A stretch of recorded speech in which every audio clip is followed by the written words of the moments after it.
करना चाहेंगे उसको तो आप बनने नहीं देंगे। आप दिमाग में सबको ऐसा डाल के रखेंगे फिल्म स्टार ही बनेगा। आपको सब फिल्म स्टार ही चाहिए मथुरा में। नहीं हेमा कन्हैया जी ने भक्त चाहिए कल राखी सावंत का ऑल्सो बिकम।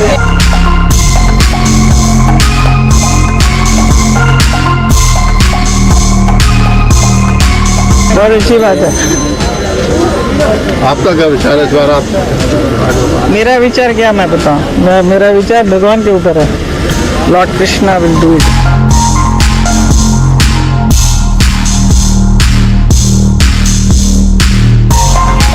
मैं तो देश की सेवा के लिए ही पैदा हुई हूँ और मैं देश की सेवा करना चाहती हूँ। और क्यों नहीं, हमारे मोदी साहब, हमारे प्रधानमंत्री जी चाय बनाते बनाते प्रधानमंत्री जी पीएम बन सकते हैं, तो मैं बॉलीवुड में काम करते करते सीएम क्यों नहीं बन सकती हूँ? डेफिनेटली मैं बनूंगी। आप सबका आशीर्वाद चाहिए। तो 2024 में अब आप मुझे चुनाव लड़ते हुए देखेंगे। किसके अपोजिट, ये सरप्राइज है।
Welcome back. You're watching News Pulse. Well, for years, the day after Diwali has been amongst the worst when it comes to air quality in the national capital. The Aam Aadmi Party government this year, however, imposed a blanket ban on the use of any form of firecrackers. But this has led to an improvement in Delhi's air quality is the big question. Well, it turns out there has been a marginal improvement, with the AQI on Diwali day being the second lowest in the last 7 years. Only 2018 was better. And speaking of the day after Diwali, the AQI this year has been the lowest in the last 7 years.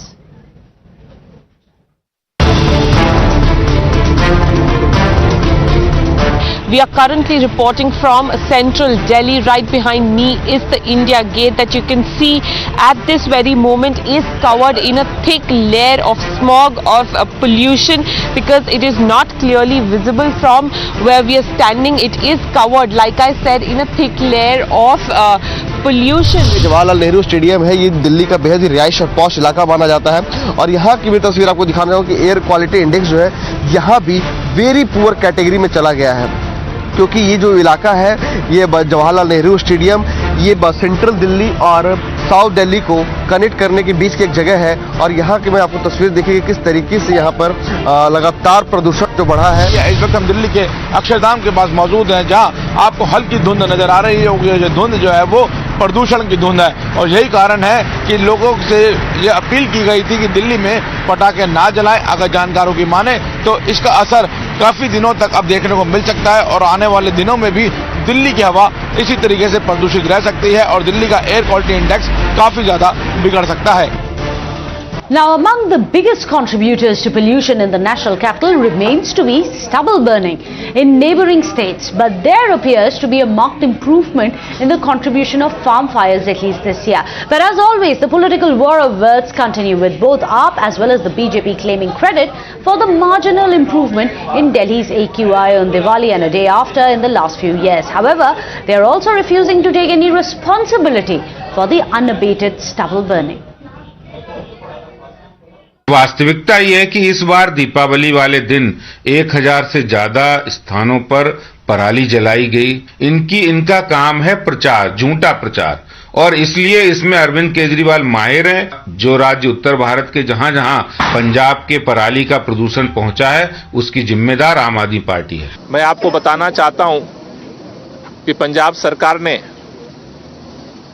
केंद्र सरकार के सहयोग न करने के बावजूद जो alternative प्रयास किए, ये आपको मैं डाटा दिखाना चाहता हूं। ये डेटा है, पिछले साल जो है दिवाली के दिन 3032 बर्निंग के केस दिवाली के दिन हुए थे। कल 1090 हुआ है।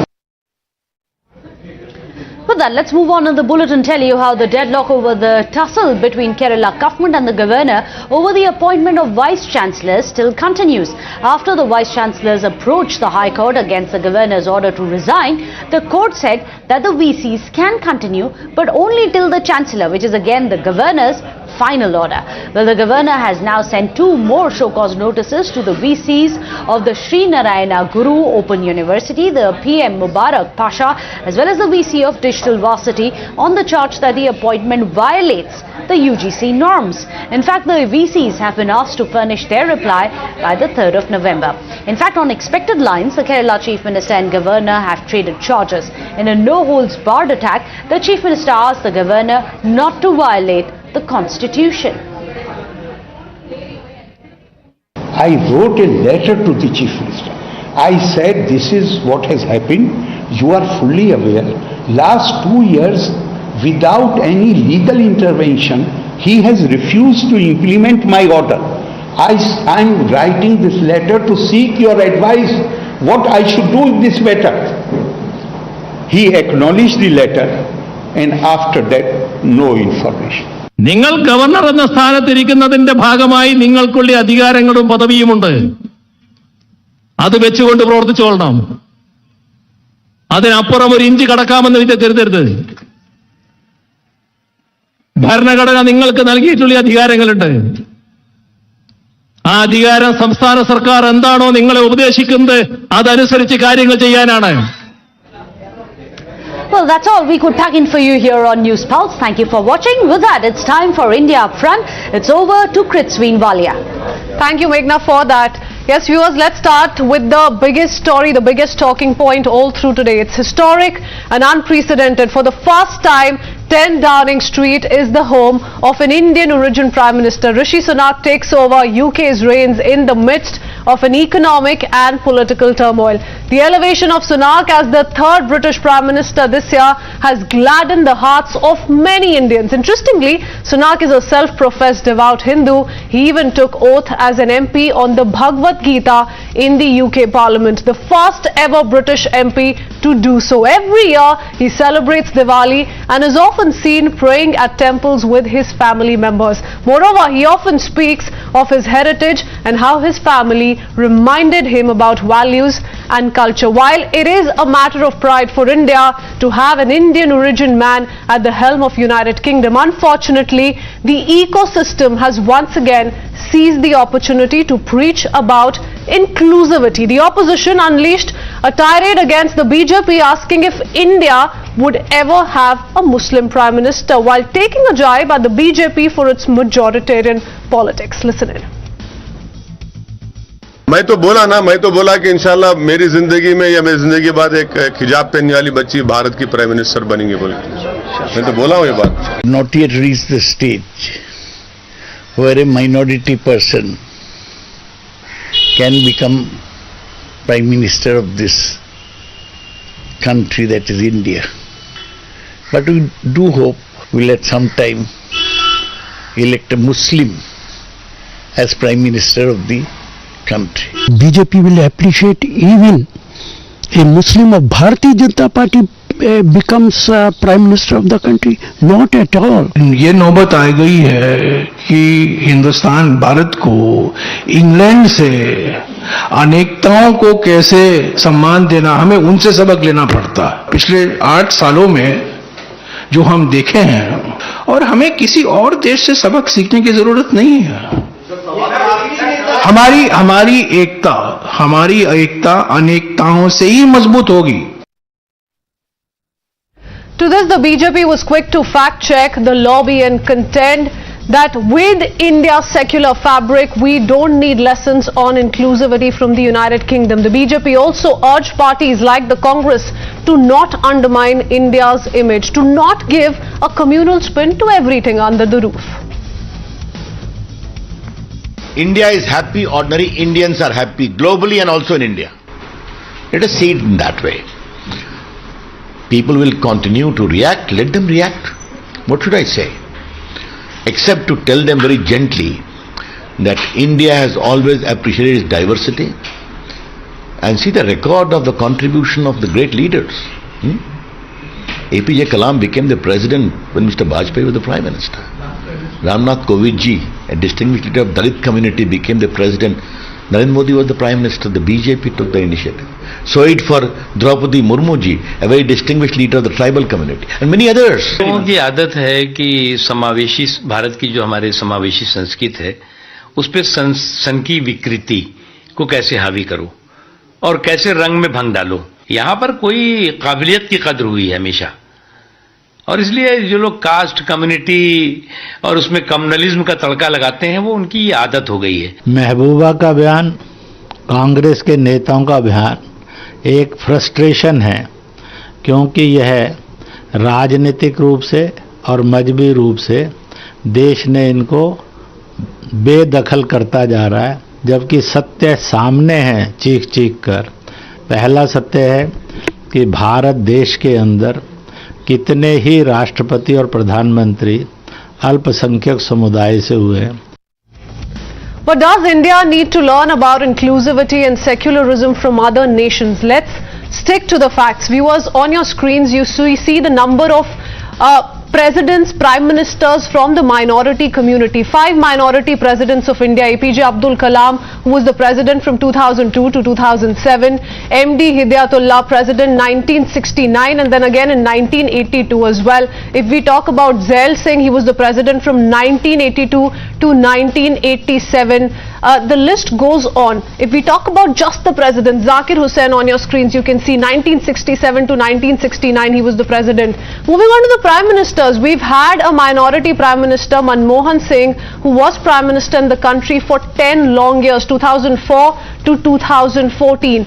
this is not just limited to the presidents and the prime ministers in India. 13 minority chief ministers that India has had in total. If we talk about CGIs, the judiciary, 6 minority CGIs that India has had in the past, 4 minority army chiefs also that India has had, and yet these questions that the likes of several Congress leaders continue to ask. So that's the big question essentially, why this kind of politics is being witnessed on this big day that Indians see in United Kingdom. What does this data, viewers, tell you? Did India have prime ministers and presidents and chief ministers only from the majority community? Should this not be seen as another attempt at forgetting our history to defame our country? Let's open this up. We have our guest joining us this evening. Sanju Verma, national spokesperson of the BJP, is with us. Also with us is Karan Verma, author. We have Ratan Sharda with us, and Kamruzaman Chaudhary, leader of the Congress party, along with Sanjay Jha, author and political analyst, Dr. Sumant C. Raman. I want to begin by asking Mr. Chaudhary this, because multiple of those reactions have come in from Congress party leaders. Mr. Chaudhary, 3 Muslim presidents, 1 Sikh president, and a Sikh president, Manmohan Singh, a prime minister who was prime minister for 10 long years. So this is the number that we're really looking at, and yet you have the likes of Shashi Tharoor, several other Congress leaders who are wanting India to learn a lesson from United Kingdom. Why?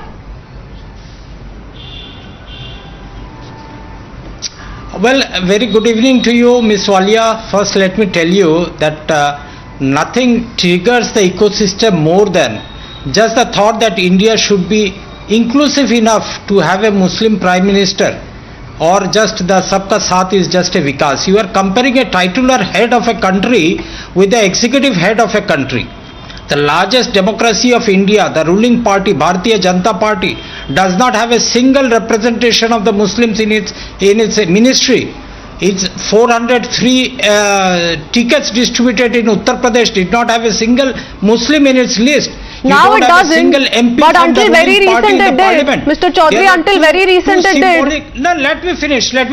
You had 2 symbolic Muslims, Mukhtar Abbas Naqvi, who was ceremoniously kicked out of the cabinet. You have got Shahraz Hussain, we know what happened to him. So just don't give us the lecture of inclusivity from the Bharatiya Janata Party. What is needed now, the debate that has started because of Rishi Sunak, when he became the first Hindu Prime Minister of London, is all about political isolation of the Muslims, inclusivity of the Muslims in a democratic country like us. It's all about equal opportunity for Muslims. No, but I want to understand from you, how are you generalizing it to such a large scale, given the long list of people belonging to the Muslim community, to the Sikh community that I've just put out, just narrated? Sanju Verma, I believe wants to say something. She wants to come in. Let's open this up. Let's listen into what she has to say. You put out questions to the BJP. Let her respond. Sanju Verma. I heard him now. This is not fair. Let me not be heckled. Mr. Chaudhary, hold on. You've made your point. Let her come in and then you can respond. Sanju Verma. First and foremost, let's be very clear for a minute. Let's not make this about BJP versus the Congress, or BJP versus the Aam Aadmi Party, or Congress versus the Samajwadi Party. Let us just think as Mr. Chaudhary, hold on. You can't keep going on and on. I began the debate with you. Please give your other panelists that much respect that they can also rebut and they can also come in and give you an answer. Sanju Verma. Thank you, Kritsween. Like I said, let's not make this about BJP versus the other political parties. Let's just look at hard facts. I think you summed it up pretty well in your introduction, but taking a cue from there, Manmohan Singh, Prime Minister for 10 years from the Sikh community, Zakir Hussain, President, APJ Abdul Kalam, President, Ramnath Kovind, former President from the Dalit community, Draupadi Murmu from the tribal community, Sam Manekshaw, first Field Marshal and a Parsi at that, Jal Kurseth Ji, Navy Chief, a Parsi, Arjun Singh, Marshal of the Indian Air Force, a Sikh, General J.J. Singh, Army Chief, General Vikram Singh, has been Army Chief, a Sikh, Mohammad Hidayatullah, he was the 11th CJI, 6th Vice President and also was acting President for a while, Sam Piroj Bharucha, first CJI from the Parsi community, K.G. Balakrishnan, first CJI from the Dalit community, Rajendra Lodha, first CJI from the Jain community, Jagdish Singh Kewar, first CJI from the Sikh community. I think so Sanju, to try and malign India's image by saying that's enough of proof for us to go back. For us to go back and ask that question once again then. You know, these kind of statements, these are kind of questions being asked on a day when an Indian origin man has made it to the top in a country like the United Kingdom. Does that not defame India? Does that not malign India's image? I want Sanjay Jha to come in. What is this thought process behind, you know, raising this kind of commentary? Isn't it absolutely unnecessary on a day like this? Kritzveen, I'm going to keep my answer short. But, you know, by reading out a laundry list of people from the minorities who have occupied critical positions, the blatant, brazen political ugliness and hypocrisy of the current ruling party cannot be contained. Now, let me tell you what defames India. And that is the context on which Shashi Tharoor or Chidambaram and I actually stand for. Read the Supreme Court's statement on the hate speeches in India, which has been passed just 2 days ago. This government has been told by the Supreme Court of India that you are practicing or encouraging hate speeches targeting the Muslim community. In particular, you know about how in Haridwar there was a call for genocide. You know that today, for the first time, there is not a single member of parliament who is a Muslim, and they constitute 14% of India's population. So since 2014, India is seeing an absolutely ugly, polarizing, poisonous discriminatory politics of the BJP. It is not a secret at all. The Supreme Court has spoken just a few days ago. I would request everybody who's watching your show, if you don't know about it already, read it. It is an indictment, I think, of the highest order that any political party has received for dividing its own country because of their electoral vote bank. And my second point, look at this is where I say that look at Britain today. Indians constitute, or people of Indian origin constitute 2% of the UK population. In America, the African Americans constitute 14% of the US population. And you had a Barack Obama and you have a Rishi Sunak. And look at the way we in this country are becoming such a dangerously polarizing country. And exactly why we're saying that we've had Muslim prime minister, we've had Muslim presidents as well. We've had Manmohan saying as the prime minister for 10 long years. So on what basis is that charge being levelled? Also, Mr. Sanjay Jha, on a day that, you know, the entire country is gladdened to see Rishi Sunak rise to that stature. Instead of talking about how he got there, instead of talking about his economic policies, instead of talking about the work that he did in United Kingdom during the tough times of COVID, look at what kind of politics is playing out here in India. It's absolutely uncalled for. But since you're talking about minority representation in the Modi cabinet, the current cabinet, let me ask Karan Verma this as to this question is being spun around time and again by anyone who's speaking of this narrative that today has been peddled of, you know, no minority representation in the current Modi cabinet. So that's the question being asked of the BJP. Karan Verma. The parliament, not just the cabinet. Okay. This is a country that respects merit. And any kind of tokenism, when someone associates a religious identity with tokenism, that really doesn't help, and there's ample evidence to show that. The first four out of the first 5 education ministers in our country were Muslims. But today only 2.5 graduates happen to be Muslims. Why? It begs the question why. Why is it that Parsis, Jews, Sikhs, they are the most prosperous and educated communities along with Jains? But why Muslims languish behind it? Despite the fact that at the time of independence, Muslims had so many kingdoms, whether it is Bhopal, whether it is Nizam of Hyderabad, whether it is Lucknow Nawab, whether it is Bhopal. So the fact is this kind of tokenism doesn't matter. Sanju Verma ji gave an entire list of how minorities have occupied the highest offices. They did that not because of tokenism, but because of the sheer basis of merit. And that is what people like Sanjay Jha don't get. And we don't need lectures from people like Shashi Tharoor, who called Hindu Taliban, or P. Chidambaram, who popularized Hindu terror. If you are going to ostracize the majority and then talk about minority rights, I am sorry, you have no moral standing to question us on that. Okay, no moral standing if you are the one who's coined terms like saffron terror and Hindu terror.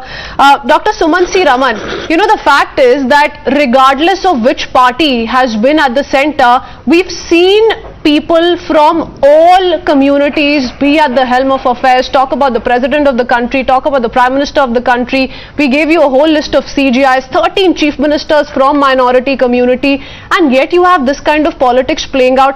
I want to then ask the Congress party this, and perhaps you can explain as to why the Congress party is thinking on those lines, because I want today the Congress party to name how many minority community leaders have they made the Prime Minister during their tenure, while they had the past to do so. Okay. Now, let me start off with this list that you gave. You gave a list of number of those who've been made presidents, chief justices, army chiefs and so on. Now, take the last 10 years and tell me how many people would fit from that list would fit in this, except Dr. Manmohan Singh the last 2 years of his term. How many of all the numbers that you gave apply to the last 8 years? Why except Manmohan Singh, sir? He was the Prime Minister, the Congress appointed Prime Minister for 10 long years, and he belonged to the Sikh community. You gave me. I'm asking in the last. Why should these be exceptions though? You read out a list, 4 chief justices, 8 army chiefs. My point is, in the last 10 years, definitely there has been a significant underrepresentation. The second point that Mr. Karan Verma made is absolutely shocking. He says there should not be tokenism, they should come on merit. Is he trying to say that those belonging to the minority communities do not have merit to find a place in the union government? No. I mean, that's an absolutely... That's unnecessary politicization. Dr. Sumanthi Raman, those were not his words. We cannot be misleading our viewers. That's not what he said. Karan Verma. Exactly what he said. He said we don't believe in tokenism, we believe in merit. What does it mean? On the basis of their merit. Yes, what does it mean? What does it mean? Okay, sir, to simply put it out, what Karan Verma was trying to say, and Karan, you can perhaps come in and correct me if I'm wrong in interpreting what you said. You mean to say that a person is not judged on the basis of whether he's a Hindu or a Muslim or a Christian or a Parsi while he's given a particular portfolio. That's what he means. He doesn't mean that nobody from the minority community is deserving enough. Absolutely. Very good. What? May I come in? Merit and alone, look, merit should be the criterion, not tokenism. 18% of the population, and that is what the ruling dispensation has no representation, sir. Sir, 1 minute. Okay, so Dr. Sumanthi Raman is saying that because there is nobody from the minority community at the moment in the Modi cabinet in the parliament, hence the Modi government, hence everyone at the centre believes that the minority community leaders in the country are not deserving enough. Sanju Verma wants to come in. Sanju Verma. Yes. Thank you, Prithvi. Mr. Raman, I did not heckle you. May I please finish, Mr. Raman? I did not heckle you. Thank you. Thank you. Prithvi, I just want to say one thing. Today in the Modi cabinet, there are 27 OBCs. There are 12 scheduled caste ministers and there are 8 belonging to the scheduled tribe. So as far as minorities are concerned with respect to them, I think the manner in which the Modi government has empowered the marginalized sections of the society, I think no post-independent India government has ever done. And I think the minorities in India are the ones who are marginalized. The minorities are not the Muslims are the second largest majority. They are not the visible minority. In fact, the Jains are the visible minority. The Sikhs are the visible minority. And do you know something which nobody knows? Let me finish in 10 seconds. There's a National Minority Commission. Do you know, for the first time in over 70 years, just a few months back, Prime Minister Modi appointed a Jain called Sunil Singhji to the National Minorities Commission. Have you ever spoken about empowering Jains? No. Who appointed J.S. Kehar as the Chief Justice of India? He's a Sikh. He was appointed in 2017 by the Modi government. Sanju Verma, why is it also problematic on a logical level if we talk about the larger picture here? Why are we only talking about an Indian origin Prime Minister today in the United Kingdom? If we're not talking about, a Prime Minister from any other origin, then United Kingdom is also perhaps anti-African, it's also anti some other country. So if we go by that logic, then we're not going to be content ever at any point in life with any prime minister for that matter in any country. But I want Mr. Chaudhary to come in on what P. Chidambaram says. He says, first Kamala Harris, now Rishi Sunak, the people of US and UK have embraced the non-majority citizens of their countries and elected them to high office in government. I think there is a lesson to learn by India and the parties that practice majoritarianism. Sir, are we not belittling the very idea of an Indian origin man today, taking charge as the Prime Minister in United Kingdom with this long list of people that I've already put out in front of you? You're still saying that, enough is not being done to include all communities in the country? Is this not unnecessary provocation? Are we not communally spinning everything under the roof? No. Miss Walia, you must understand why the debate is there in the first place, because people are drawing comparison between Rishi Sunak being appointed as the Prime Minister of a United Kingdom and the nature of exclusion that is happening in India. That you must very well understand. Let me cite one small example. Before the Assam election, but is the exclusion happening because Prime Minister Narendra Modi has been PM for 2 terms? No, let me finish please, let me finish. Now what does not suit you, you will interrupt.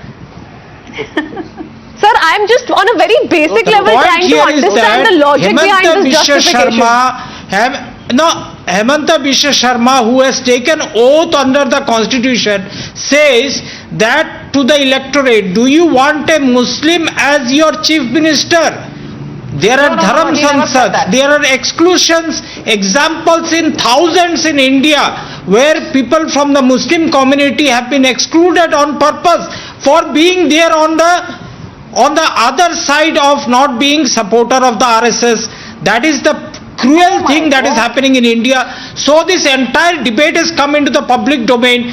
Can India emulate United Kingdom in inclusiveness, in having a prime minister from the minority community, that is from the Muslim community? That's the entire debate out here. You can have a Pragya Thakur who gets selected just because of her dichotomy, not on merit. Not on merit. You have got a rapist getting elected to the parliament. Will you settle this debate once and for all? Ratan Sharda, I want you to come in. Just because India does not have a Muslim prime minister, we're being labelled as anti-Muslim. See, I'm against giving all the list, of so many Hindus, so many Muslims. This doesn't take anywhere. What is the real debate? Real debate is that Rishi Sunak is an unapologetic, blatantly Hindu person that is hurting this secular illiberal lobby. From there, every question arises. Secondly, has Rishi Sunak become PM because you're Hindu as a minority? He has become Prime Minister despite losing one race because he's eminently qualified, because fought through the elections and become leader of the party, not because he's a Hindu. Thirdly, when you talk about all these things, what we are talking about a country which was a colonizer vis-a-vis a country which was colonized. So there is a psychological difference. Thirdly, when you talk about the Hindu-Muslim question, you are going back to some quota system. The very birth of Pakistan was based on Hindu-Muslim psyche, and 1/3 of the land was given to Muslims to have their leader, their politics of their choice. Further, out of 75 years of this nation as a independent country, 50 uninterrupted years of Congress, again 10 uninterrupted years of Congress, 60 years of Congress rule. Why was no Muslim PMB made? They had all the power, they had the best possible Muslim leaders, they had best possible secular credentials, and also when they choose to throw away, when they disallow the re-election of eminent Muslims like Abdul Kalam, when they throw away, isolate somebody like Arif Muhammad Khan and follow with Maulanas and Maulvis who only work hard for victimhood, on separatism, don't say okay. I have spoken the last. No. You don't want to debate, don't let me debate. You cannot stop me when I am coming the last. Okay. No, go on. Make your point. Yes. So, point is, when you talk about these things, the person sitting here in Kashmir, they had 70 years of Raj. Did they make any Hindu the chief minister? In Punjab, Sunil Jakhar left Congress because he said, being a Hindu, I will never be made chief minister of Punjab. And these are Congress ruled states. So this kind of hypocrisy that people speak of, their only problem is, what is Sarur said finally? He said, in a lecture that we had a Roman Catholic lady getting the majority for the party. 28 seats, BJP has 25 seats. Why didn't the BJP give a Hindu seat to Kashmir Valley? नहीं चौधरी साहब, you can't justify this. It's a very very valid point that Ratan Sharda is raising. The likes of Mehbooba Mufti have no right to talk about inclusion and talk about the rights of minority. Because, you know, it's an open dare to Mehbooba Mufti by several that has gone out today. Will she make a Hindu the Chief Minister of Jammu and Kashmir if her party is voted to power? That was my question to Ratan Sharda ji. The RSS ideologue, Walia ji, if you can hear me, why didn't BJP appoint a Hindu CM in Kashmir in 2015 when they had more or less equal seats sharing with the BJP? No, but you'll question the BJP, but you'll not question or call out Mehbooba Mufti's hypocrisy here. The Gyan out here. It is Mehbooba Mufti who's raised questions at the appointment or the elevation of Rishi Sunak, right? And drawn this comparison. Mehbooba Mufti is out here. We simply want to call out the hypocrisy of the Bharatiya Janata Party when they gave out a slogan, Sabka Baath, Sabka Saath, Sabka Vikas. But then why there is zero representation of Muslims in the parliament? Why there is no zero representation of Muslims in the governance? Why there is zero representation of Muslims in the union cabinet? Why don't you have a single Muslim CM? There's no point speaking over each other, ladies and gentlemen. Let me draw your attention to a very interesting point that was raised by Ratan Sharda, and then we can debate it further.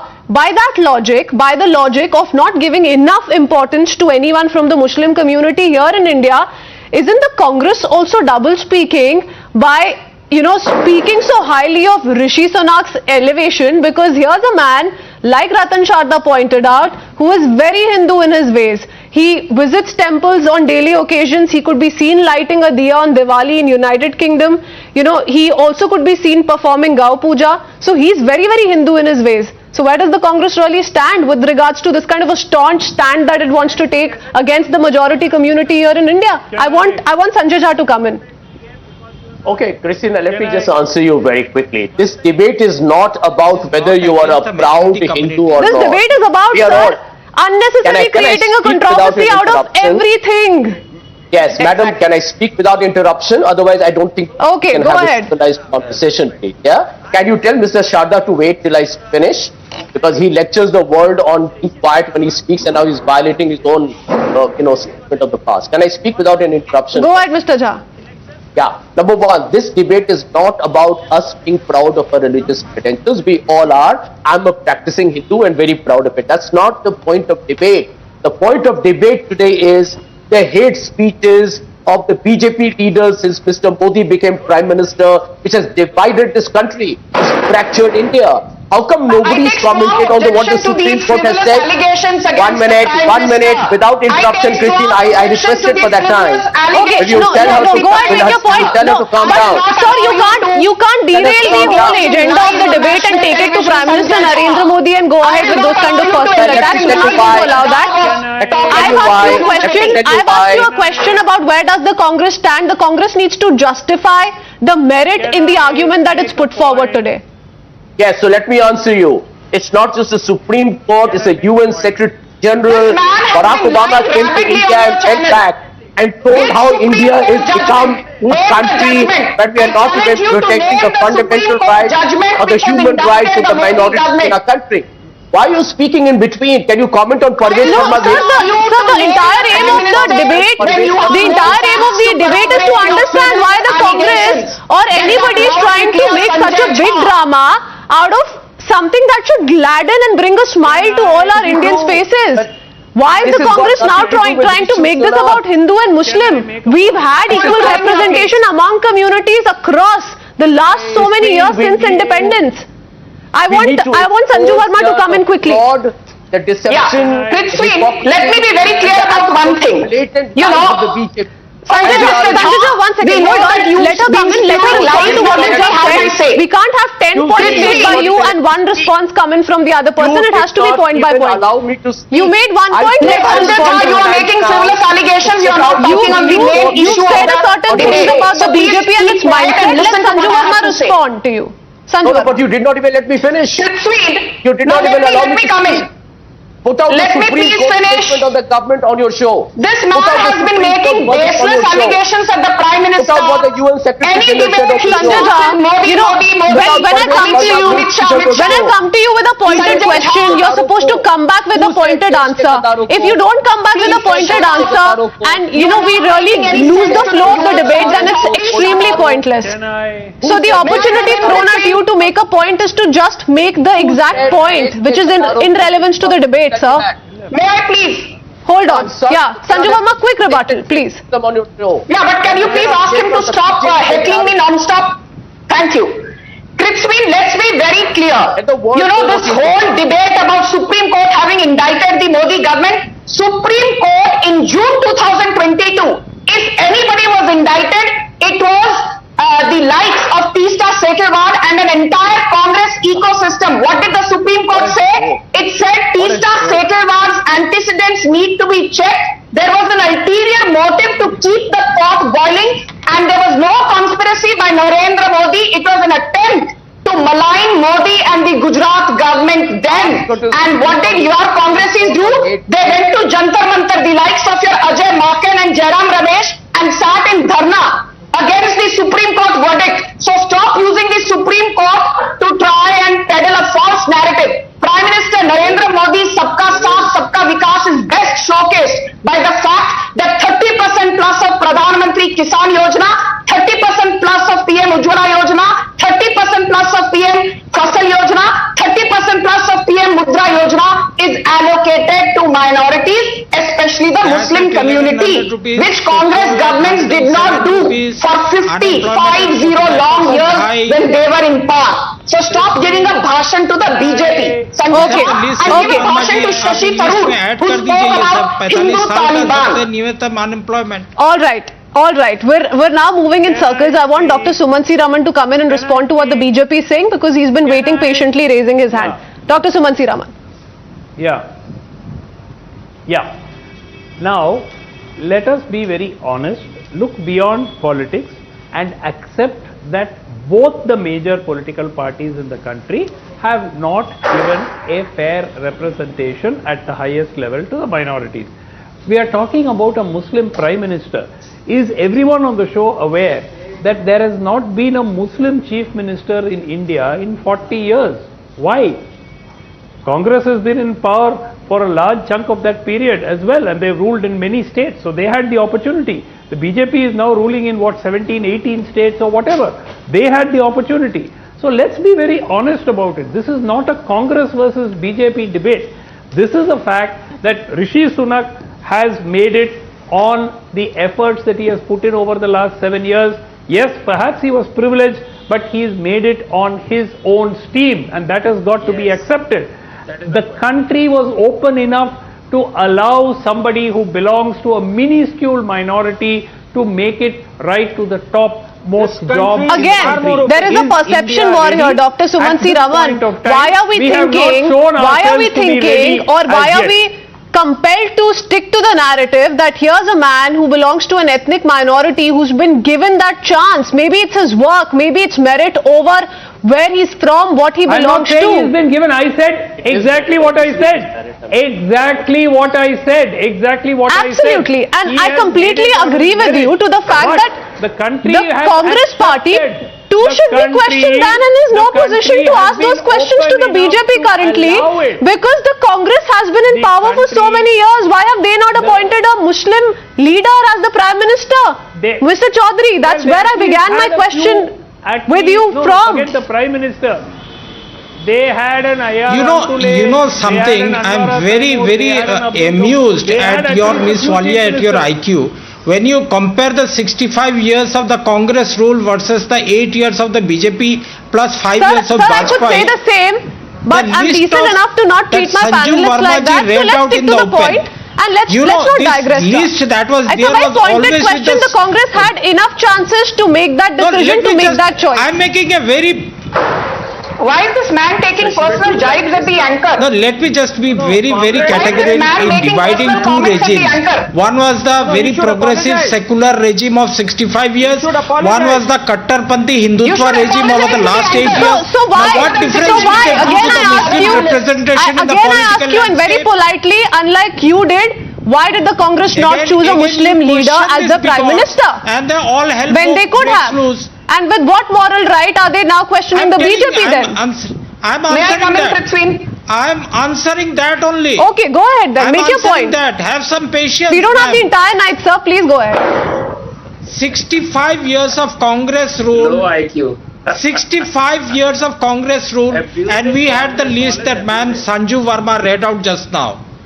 Last 8 years of Modi government's rule or the bigoted government's rule, name one Muslim to head an institution of India. Name one Muslim who has led an institution. Be it the CBI, be it the ED, be it any other institutions that have been laid out here. That's why I call this government a bigoted government who does not want to give equal opportunity to equal citizens, and they bring out which takes me back to the very simple question once again. Where is this equal opportunity being given by the Congress party? Organizing this debate. All right. I need to come in.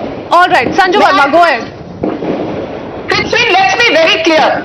Which was the party which raised a hue and cry when Najma Heptullah, who was earlier with the Congress and then joined BJP, she was made the Minority Affairs Minister. I remember every Congressee taking pot shots at her. When Najma Heptullah was made the Governor of Manipur, again every Congressee took pot shots at her. And now let me tell you one more thing. You sit here and give a bhashan that BJP government is full of bigots. Now she is Do in you know political something? isolation. After the 1984 Now she is anti-Sikh in political genocide, isolation. can you please shut up? I did not heckle you. What Can happened you to please shut Shanawaz up? Hussain? You do Name not even one- have the No, decency these to are behave not properly. Mr. Chaudhary, of the show. Answer. You know, there are other just panelists. I have a total of 6 panelists here. Can I please I have a total of 6 panelists here, and I've come to you and given you equal number of chances to make your point. Let's not do this, please. It's a sincere request. May I please? Okay. You know, Congressy ecosystem keeps talking about empowerment of minorities. I will repeat, Muslims are the second largest majority. Muslims are not a minority. Not In empowerment fact, of the minorities, Sikh empowerment community of is the Muslims. visible Speak about minority. empowerment of And the Muslims. Congress never apologized for the 1984 anti-Sikh genocide. After Narendra Modi became PM in 2014, he set up an SIT, thanks to which the perpetrator of the Sikh genocide, Sajjan Kumar, was sent to jail. Your Sonia Gandhi did not have the decency to apologize for the 1984 anti-Sikh genocide. Your Rajiv Gandhi said, "जब बड़ा पेड़ गिरता है तो धरती तो हिलेगी."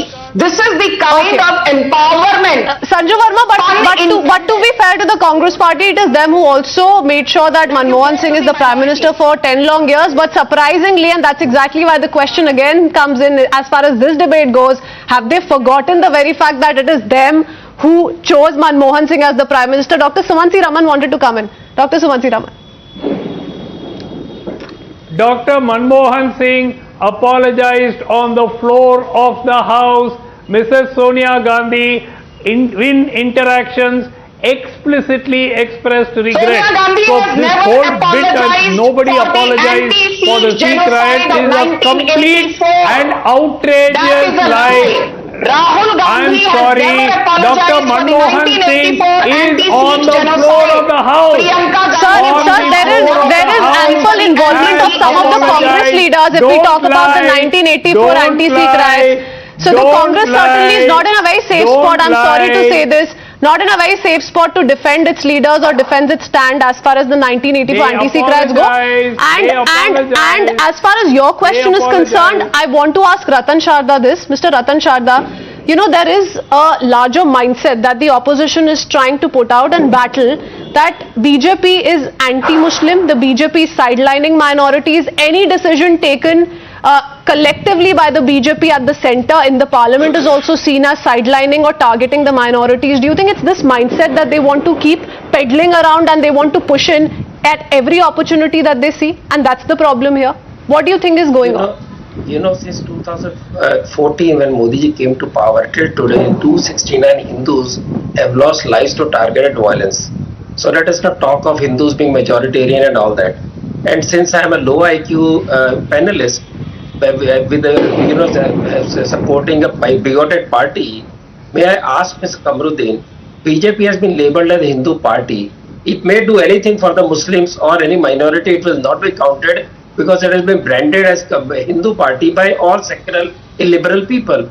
As a secular party, my question again goes back to, since Sanjay Jha loves repeating, I will also repeat myself, that for 60 years, when Congress secular ecosystem was full powered, why there was no Hindu chief minister in Punjab or Kashmir, why there was no prime minister who was was a Muslim from Congress or other secular parties, and what is the reason for this? And Rishi Sunak did not win on a quota system, as I said, just because he was a Hindu. He won because he took the party along.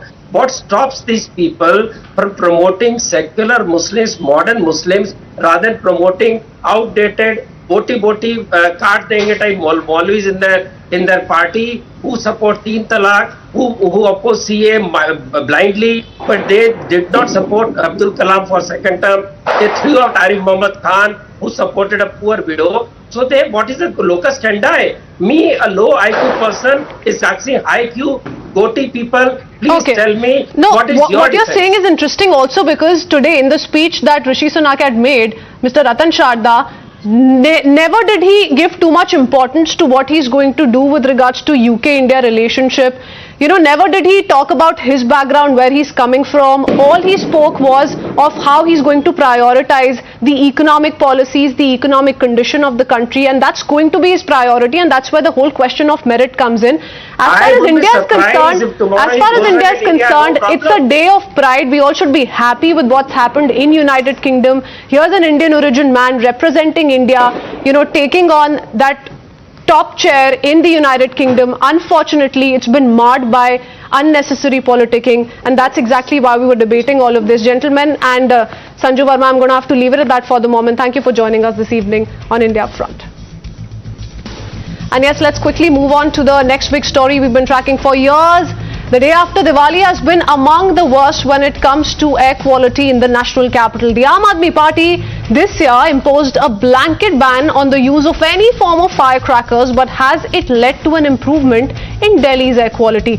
Turns out there has been a marginal improvement, with the AQI on Diwali day being the second lowest in the last 7 years. Only 2018 was better than this year. And on Diwali, on the day after Diwali, the AQI this year has been the lowest in the last 7 years, which is a marked improvement. And as always, there's been no end to the politics, and the war of words has only been escalating over this very issue as well.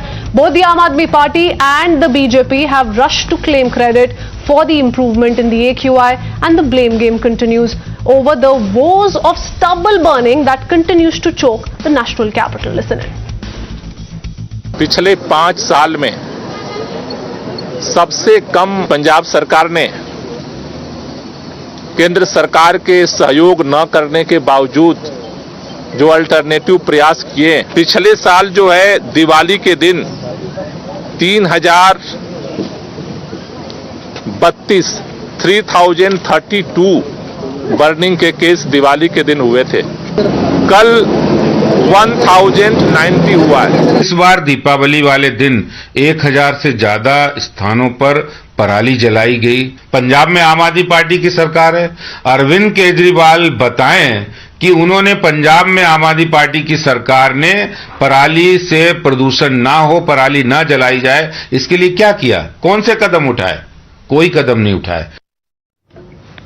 But the fact remains, stubble burning remains among the biggest contributors to pollution in the national capital. Numbers indicate that the contribution of stubble burning to pollution in Delhi has been the lowest in the last 4 years, but experts attribute it to favorable weather conditions as well. On the day of Diwali, there were over 1,000 active farm fires in the state of Punjab, which is very concerning, almost 5 times higher than Haryana, that comes at a distant second with 250, followed by Uttar Pradesh at 215. So who's accountable for the stubble burning menace that's choking Delhi? We'll quickly open this up. We have Sanju Verma, national spokesperson of the BJP, who continues to stay on with us. Also staying with us is Ratan Sharda, author on this broadcast, and joining us in the studio is Akhil Khan, political analyst. Mr. Akhil Khan, now, much has been ongoing with regards to the war of words between the BJP and the Aam Aadmi Party. The BJP, though, has been raising a very important question, parali burning, stubble burning, that why is it still continuing in Punjab despite promises made during election season that the Punjab government is going to come out with a solution, because it is one of the biggest contributors to the pollution in the national capital. You see, madam, if you see last 3 years stubble burning in Punjab, this year is the lowest, and it is 1/3, means from 3,000 something to it has become 1,000. You see, this is the performance. And if you see UP, which is now last year's performance, it is now worst in parali burning in UP and Haryana as well. So, and apart from this, I would like to say that Mr. Javadekar, who was environment minister earlier, environment minister earlier, who has assigned, just a minute, but 20 crore rupees. It's a factual intervention, sir. Mr. Khan, on the day of Diwali, the stubble burning was the maximum, almost 3 to 4 times, as I just showed you with data, in Punjab as compared to Haryana. You see logically now, you cannot isolate 1 or 2 days. You see how many years performance, last 3 years the best performance this year, and it's become 1/3. You must recognize this, and because of this, all this action taken by Arvind Kejriwal, there are so many action taken in our Delhi industrial pollution. We have controlled through our this pollution through the vehicles by introducing this electrical vehicles, and there is big policy now coming up, and it will further reduce, and there is no contribution from BJP. They are just putting hurdles all the time, hurdles. Like I said, Mr. Javadekar was the environment minister. He said 20 crore rupees we are going to spend 3 years back. We are going to spend for the parali control, burning control, but they have not done anything else. And there is no, you see, from the BJP, there was no planning, because the BJP ruled state is now increasing the parali burning and pollution. From coming out with a solution in the neighboring state of Punjab? Because of this UP and Haryana that is very near to us, the parali burning effect is higher on Delhi. Sir, you're saying the parali burning in Punjab is coming from, or the effect is higher from Haryana and Uttar Pradesh. The parali is burning in Punjab, na sir? Parali burning about the parali burning in Punjab has been reduced. You see, tremendously reduced. We have control by, and there is only few days it is starting, and now we are controlling further. You will find that Delhi has come out of the top 10 polluted cities of the world. Now BJP ruled cities are there at the top list for the pollution, and they must think about their own cities first instead of blaming or taking credit. Taking credit of putting out of those 10 most polluted cities of the world. That's what I started with, that this year has been a better performance with regards to the AQI than the last 7 to 8 years. Sanju Verma, how would you respond to that? There has been a marginal difference. The AQI has certainly dipped. Of course, it's still in the very poor category, so we must not be elated, or we must not be celebrating it already. But the fact remains that the AQI has dropped. Stubble burning too has dropped this year. Okay, I heard Mr. Khan, and I will just give a factual rebuttal. First and foremost, the web desk of a certain media house prepared these ratings, which showed that Delhi is not one of the top 10 polluted cities. But if you look at the IQ Air Index prepared by the World Quality Air Index initiative, they've said that the most polluted city as on 24th October is Delhi. Next comes Chengdu of China. Third is Hanoi from Vietnam. Fourth is Lahore from Pakistan. Fifth again is Wuhan in China. Sixth is Dubai. Seventh is Beijing in China again. Eighth again is Guangzhou in China. Ninth is Tashkent in Uzbekistan. And 10th is Bangkok in Thailand. And then the other measure of how polluted a city is not just the AQI, but it is something called PM 2.5. Now, if you look at the average of the last 3 years, PM 2.5, the World Quality Air Index initiative says Delhi has scored the top position, the highest PM 2.5 with a concentration of 85. which means Delhi for the last 3 years consistently has been the most polluted city in the world, followed by Dhaka, Bangladesh, with a PM 2.5 concentration of 78.1. What is the standard of pollution? Then there is Chad, which is in Africa, What is the standard? with a concentration of AQI is the standard, 77.6. And then you have Not Dushanbe, 2.5. the capital of Tajikistan, with a concentration of 59.5. So the top honor in terms of highest PM 2.5 concentration Madam, with 85. Madam, you cannot decide what is the standards of pollution. You cannot decide. Hold on. BJP Hold on. cannot decide this Mr. by Khan. just taking and then telling that Mr. Khan, Delhi is at the top. We'll go by what you're saying. We'll go by what you're saying. Arvind Kejriwal cited the World Air Quality Index study to assert that Delhi is not amongst the 10 most polluted cities in the world. We'll go by that. We'll go by that. But what has been the Aam Aadmi Party's contribution to that? Number one. Second, the AQI still stands at 326. So there has been a relative improvement. But how are we going ahead with this selective interpretation? We're still talking about 326. It's a big number. It's a serious number and a concerning number. What central government is doing to control the this cracker burning?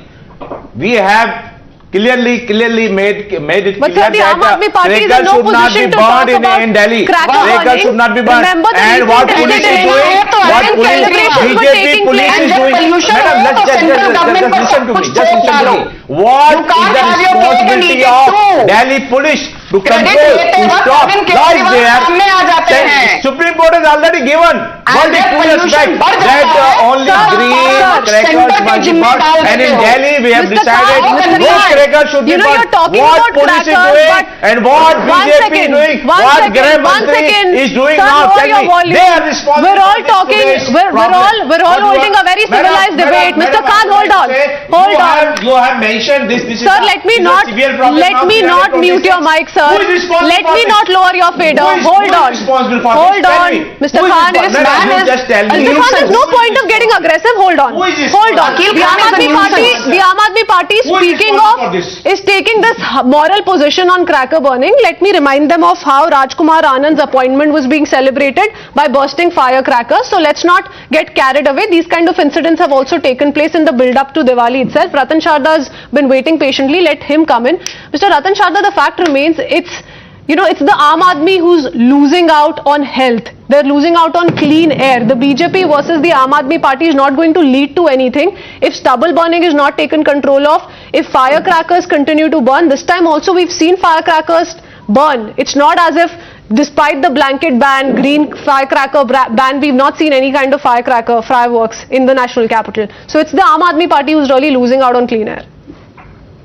It is not BJP versus Congress. It is people of India versus secular parties. It is people of India is suffering. Every year for years together we ritually come on the TV for 7 days and discuss pollution. Nobody discuss for the year. Delhi's worst pollution times where people have suffered in health are not during Diwali. They are all through the year. And one of the major contributors, should I need to again detail those numbers? Vehicle pollution, industrial pollution, dust, construction pollution, and so many other factors where cracker once in a year comes at 1 or 2%. So that is not the issue. What is the issue? They will raise fingers at others. What happened to Yamuna? Mr. Kejriwal has repeatedly said he will clean Yamuna. There is no other person who has stopped cleaning of Yamuna, no parali burning. As far as parali burning is concerned, we know very well it is low in Punjab because of rains. We also know that the rains have also affected the air quality because it brings down the pollution. So they will take credit for that too. He says, हमने electric vehicle लाया. भैया electrical vehicle central government brought in electric scooter, electric cars, electric buses were given to Delhi by central government. Stop, pontificating and come down to the ground. And you are saying that UP से उल्टी दिशा में हवा आती है, पंजाब से नहीं जाती. Just a moment. Punjab के अंदर just a moment, please. Punjab 2 hours of cracker burning. Why, bhai? It is your state. You believe Supreme Court. No other state believes Supreme Court. No other state around India has used the same Supreme Court. But it said harmful crackers. Then why Punjab has got 2 hours of cracker burning? They have parali burning. They also have cracker burning. भाई साहब, पंजाब का बंदा cracker वहां पर छोड़ेगा, oxygen निकलेगी. बंबई में, दिल्ली में छोड़ेगा तो कार्बन डाइऑक्साइड निकलेगी.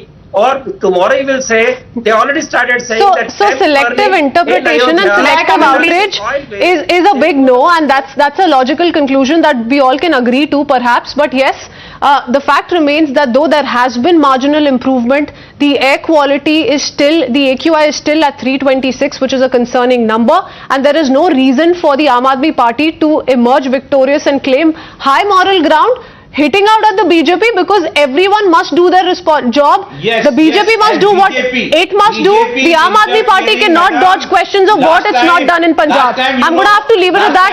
Thank you, gentlemen, and Sanju Verma for joining us on this broadcast. Thank you.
there was the big song and dance about internet being cut.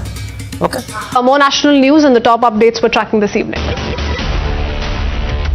TMC MLA Manik Bhattacharya has been sent to a 4-day judicial custody in connection with the West Bengal teacher appointment scam. As a run-up to the proposed protest against Kerala Governor Arif Mohammad Khan on November 15th, the ruling LDF took out marches across the state. This against the governor demanding resignations of 9 vice-chancellors in Kerala. Convicted rapist Ram Rahim releases new video for Diwali while out on parole. BJP MLA Krishna Midda attends Ram Rahim Satsang, hails rape convict as Maharaj, further says don't politicize netas attending such events. WhatsApp services were back after an outage of over 1.5 hours. Servers across India and abroad were disrupted. Portugal, Sri Lanka and Mexico were among affected countries.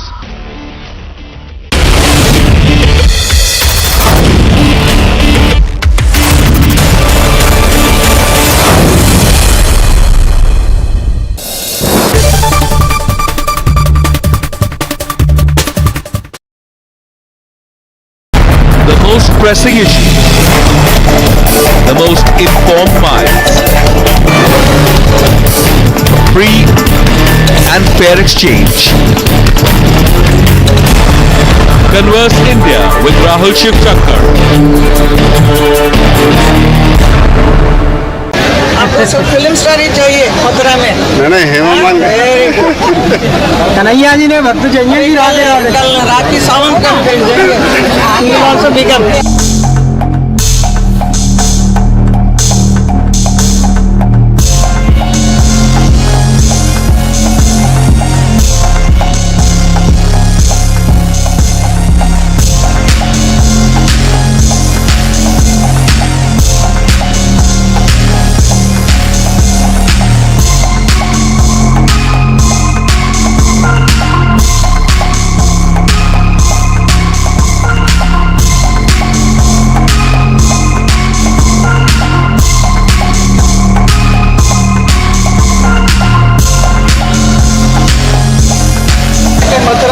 सांसद बनना चाहेंगे उसको तो आप बनने नहीं देंगे। आप दिमाग में सबको ऐसा डाल के रखेंगे फिल्म स्टार ही बनेगा। आपको सब फिल्म स्टार ही चाहिए मथुरा में। नहीं हेमामान कन्हैया जी ने भक्त चाहिए ही कल रात की सावन का भेज देंगे।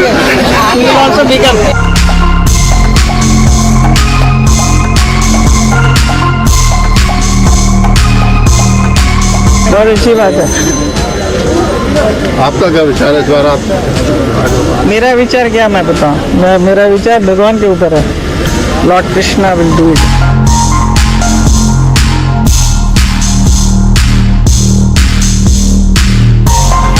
तो मैं तो देश की सेवा के लिए ही पैदा हुई हूँ और मैं देश की सेवा करना चाहती हूँ। और क्यों नहीं हमारे मोदी साहब, हमारे प्रधानमंत्री जी चाय बनाते बनाते प्रधानमंत्री जी पीएम बन सकते हैं, तो मैं बॉलीवुड में काम करते करते सीएम क्यों नहीं बन सकती हूँ? डेफिनेटली मैं बनूंगी। आप सबका आशीर्वाद चाहिए। तो 2024 में अब आप मुझे चुनाव लड़ते हुए देखेंगे। किसके अपोजिट, ये सरप्राइज है।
Good evening, ladies and gentlemen.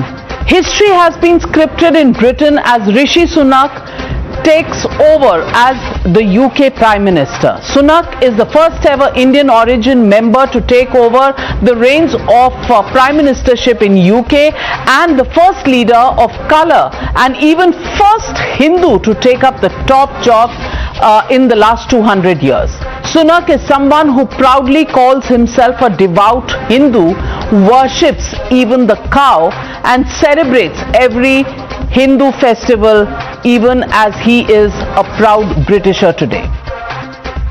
Both by placing his hands on the Bhagavad Gita when he was appointed the Finance Minister of Britain to celebrating Diwali with diyas at his official residence at 11 Downing Street to keeping a Ganesha idol at his office table. And not just that, Rishi Sunak performed the Hindu ritual of Gau Puja during his election campaign as well. And he visited the Bhakti Vedanta temple on Janmashtami this year. That speaks volumes about how he's always remained unabashed about his faith and religious identity. A proud Hindu is today the Prime Minister of Britain. Prime Minister Modi also congratulated Rishi Sunak and called him the living bridge of UK Indians. In his acceptance speech, Sunak vowed to unite a divided nation. Listen in to Rishi Sunak. I will place economic stability and confidence at the heart of this government's agenda. This will mean difficult decisions to come. The government I lead will not leave the next generation, your children and grandchildren, with a debt to settle that we were too weak to pay ourselves. I will unite our country, not with words, but with action. I will work day in and day out to deliver for you.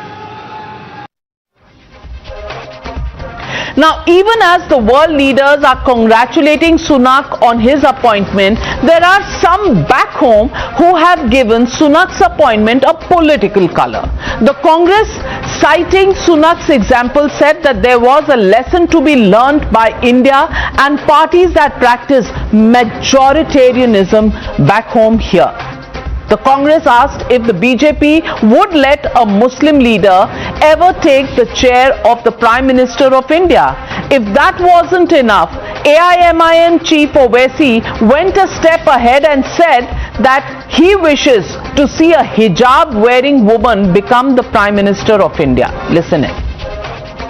मैं तो बोला कि इंशाल्लाह मेरी जिंदगी में या मेरी जिंदगी के बाद एक हिजाब पहनने वाली बच्ची भारत की प्राइम मिनिस्टर बनेंगी बोल के मैं तो बोला हूँ ये बात. Not yet reached the stage where a minority person can become Prime Minister of this country, that is India. But we do hope we'll at some time elect a Muslim as Prime Minister of the country. BJP will appreciate even a Muslim of Bharatiya Janata Party becomes Prime Minister of the country. Not at all. ये नौबत आ गई है कि हिंदुस्तान भारत को England से अनेकताओं को कैसे सम्मान देना, हमें उनसे सबक लेना पड़ता है. पिछले 8 सालों में जो हम देखे हैं, और हमें किसी और देश से सबक सीखने की जरूरत नहीं है. हमारी एकता अनेकताओं से ही मजबूत होगी. The BJP was quick to remind the opposition and said that it shouldn't forget that it was this nation where Abdul Kalam, Fakhruddin Ali Ahmad, Zakir Hussain held the top posts, as also scheduled tribes woman who is today the President of India. Listen in. India is happy, ordinary Indians are happy, globally and also in India. Let us see it in that way. People will continue to react, let them react. What should I say? Except to tell them very gently that India has always appreciated its diversity, and see the record of the contribution of the great leaders. APJ Kalam became the president when Mr. Vajpayee was the prime minister. Ramnath Kovind ji, a distinguished leader of Dalit community, became the president. Narendra Modi was the prime minister. The BJP took the initiative. So it for Draupadi Murmu ji, a very distinguished leader of the tribal community, and many others. लोगों की आदत है कि समावेशी भारत की जो हमारे समावेशी संस्कृति है उस पे सन की विकृति को कैसे हावी करो और कैसे रंग में भंग डालो। यहाँ पर कोई काबिलियत की कद्र हुई है हमेशा, और इसलिए जो लोग कास्ट कम्युनिटी और उसमें कम्युनलिज्म का तड़का लगाते हैं वो उनकी आदत हो गई है। महबूबा का बयान, कांग्रेस के नेताओं का बयान एक फ्रस्ट्रेशन है, क्योंकि यह राजनीतिक रूप से और मजहबी रूप से देश ने इनको बेदखल करता जा रहा है, जबकि सत्य सामने है चीख चीख कर। पहला सत्य है कि भारत देश के अंदर कितने ही राष्ट्रपति और प्रधानमंत्री अल्पसंख्यक समुदाय से हुए हैं। So that brings me to the legitimate question on the Newshour tonight. Is the opposition using Sunak to malign India once again? That's the question, and that's the debate coming up on the other side. Newshour at 9. Debate number 1 on Times Now. Super Prime Time. Joining me on the debate tonight, Dr. Anand Ranganathan, author, Suhail Seth, author and columnist, Tehseen Poonawala, political analyst, Majid Haidari, political analyst, Ashutosh, senior journalist and political analyst. But my first question goes to Dr. Sudhanshu Trivedi, Member of Parliament and National Spokesperson of the BJP. Dr. Sudhanshu Trivedi, my question to you is कि आज 200 साल बाद, after 200 years, life is turned 180 degrees for Britain. The country that ruled over large parts of the world, including India, and people used to say that the sun never sets on the United Kingdom. Today they have a Hindu prime minister, but even this has become an opportunity for political parties back home to point fingers at the BJP and its majoritarianism, saying that you don't even have a minority minister in your cabinet. How can you ever be representing minorities in this country? And you should take a lesson or two from Britain. Whatever has happened, it is a very significant historical tectonic shift. That on the day of Deepavali, which is called Mahakal Ratri, look at the Kal Chakra change, the time cycle change. That how come those who were saying 75 years back and the 75th year of independence, the Britishers have left and an Indian origin person has all set to rule the Britain. But those who are trying to make it an issue, I would like to say, do not know the definition of the minority if they are saying that we are not having a minority minister? So what is Mr. Hardeep Puri? They doesn't consider Sikh as a minority. What is Mr. Kiran Rijiju? They never consider Buddhist as a minority.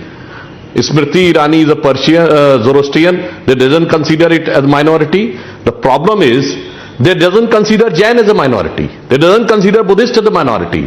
The problem is they have been captive of the biggest majoritarianism mindset among the minority, which is a humongous majority among the minority and a very aggressive minority among the minorities, very turbulent minority all over the world. Then they are saying that they need representation. Yes, we have given representation. Dr. Kalam has been the wisest scientist in the present era in entire Islamic world. But unse palla chhada liya, ji humse koi matlab nahi. Why you are not ready to accept it? Again, I would like to remind, 15th of August 1947, Ustad Bismillah Khan ne Shehnai bajayi thi. When he got Bharat Ratna during Vajpayee government in 2001. Why not previously? The problem is a constructive, productive, a proper Muslim is never liked by them. उनको सिर्फ अपराधी और आतंकवादी अपना नजर आता है. Now, coming to that aspect, what they are talking, Rishi Sunak is by birth the citizen. Their parents are by birth citizen. If they are not rowing, then as per the British Commonwealth rule, even after 1947, the Commonwealth countries were considered the citizens of the British. भूल गए 1970 से पहले India में के लिए visa नहीं लेना पड़ता था ब्रिटेन से, क्योंकि इंडियंस इतने ज्यादा जाने लगे कि उन्होंने वीजा कंपलसरी कर दिया. Otherwise because of the British empire time, Kenya, South Africa, इन सब का तो सीधे सिटीजनशिप थी. तो ये बताइए, वहां तो बाई बर्थ सिटीजनशिप है, कोई प्रॉब्लम की बात ही नहीं थी. And lastly I would like to say one more thing. Those who are trying to teach us a lesson, I just want to say, भाई एग्जांपल तो दिखाइए. When Hindu society in Britain was indulge in terrorism, when Hindu society in Britain said that we will not ready to follow the British law, we want an exclusive law for ourselves. When Hindu society says कि हमारी religious feeling hurt हो जाती है अगर हम इस law को follow करेंगे, and when they can give an example that Hindus want the exclusive status for their institutions in Britain or so for anywhere in the world, in America or anywhere. And lastly, I would like to say one more sentence. ये जो असदुद्दीन ओवैसी, वो always try to spit venom. ये कहते हैं कि हिजाब की पहने हुए एक महिला को भारत का प्रधानमंत्री देखना चाहता है. तो ओवैसी साहब, I will quote 5 Muslim women who were the prime ministers of their respective country and none of them is there in hijab. Benazir Bhutto, Begum Khalida Jia, Sheikh Hasina. Indonesia's Prime Minister Megawati Sukarnoputri and Turkey's Prime Minister in 90s Tansu Çiller. और जो मोहम्मद साहब की डिसेंडेंसी में है तो एक ही परिवार है, that is sultan of Jordan, shah of Jordan, and his all 4 wives. You can not show anybody wearing hijab. So they are just trying to portray an unnecessary polarization, जिसे एक हिंदी में शब्द होता विघ्न Santoshi, who is trying to see every negative aspect in anything which can be cherished and celebrated by India or Indian society, but they are in the habit of forming fault.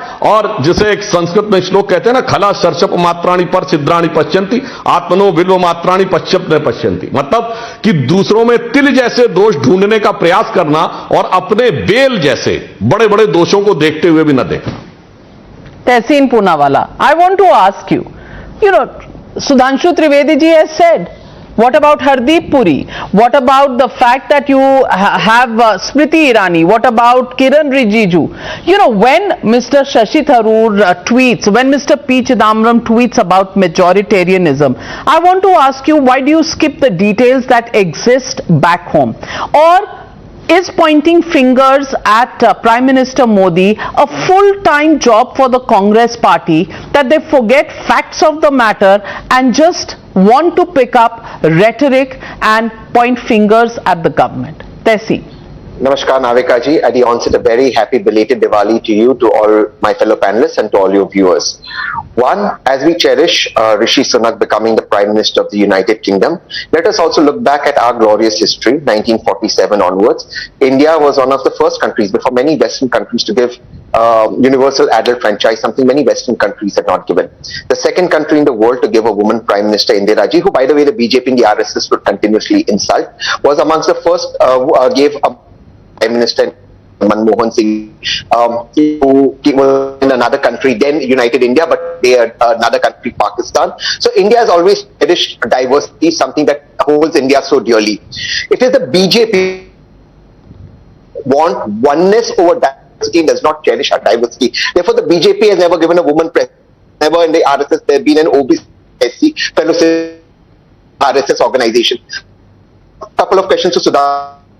I think we are losing your audio, Tehseen Poonawalla. We'll correct the audio and come back to you. But I want to ask Majid Haidari. Majid Haidari, my question to you is even bigger than what the Congress has said, is what Mehbooba Mufti says. And Mehbooba Mufti says that India should learn how to uphold minorities. I want to ask you, will Mehbooba Mufti, who gave a statement on the delimitation in Kashmir, that demography was being changed, what was she worried about? That a minority, the Hindus are minorities in Jammu and Kashmir. She had objections to a Hindu becoming a chief minister of Jammu and Kashmir, and today she is teaching lessons to India and to the Modi government on how to uphold minorities. I want to ask you that question. Navika Saiba, firstly, heartiest congratulations to Rishi Sunak Saab, that a man from microscopic minority in United Kingdom, which is only 1.5% of Hindus, he has become the Prime Minister. It's a proud moment for all of us. Now, see, Mahbub Mufti Saiba's analysis has that punch which has hit BJP right on the nose, and the BJP government right on the nose. I'll tell you how. See, in India, we Indian Muslims constitute some 15% of the population, but our representation in the cabinet ministers, in the union government ministers is zero. We have no ministers in the Karnataka government, and we have no ministers from our community in the Madhya Pradesh government. And then coming to UP, where we constitute some 20% of the population, we have only one minister. So we firstly don't have any representation in the government which we have at the union.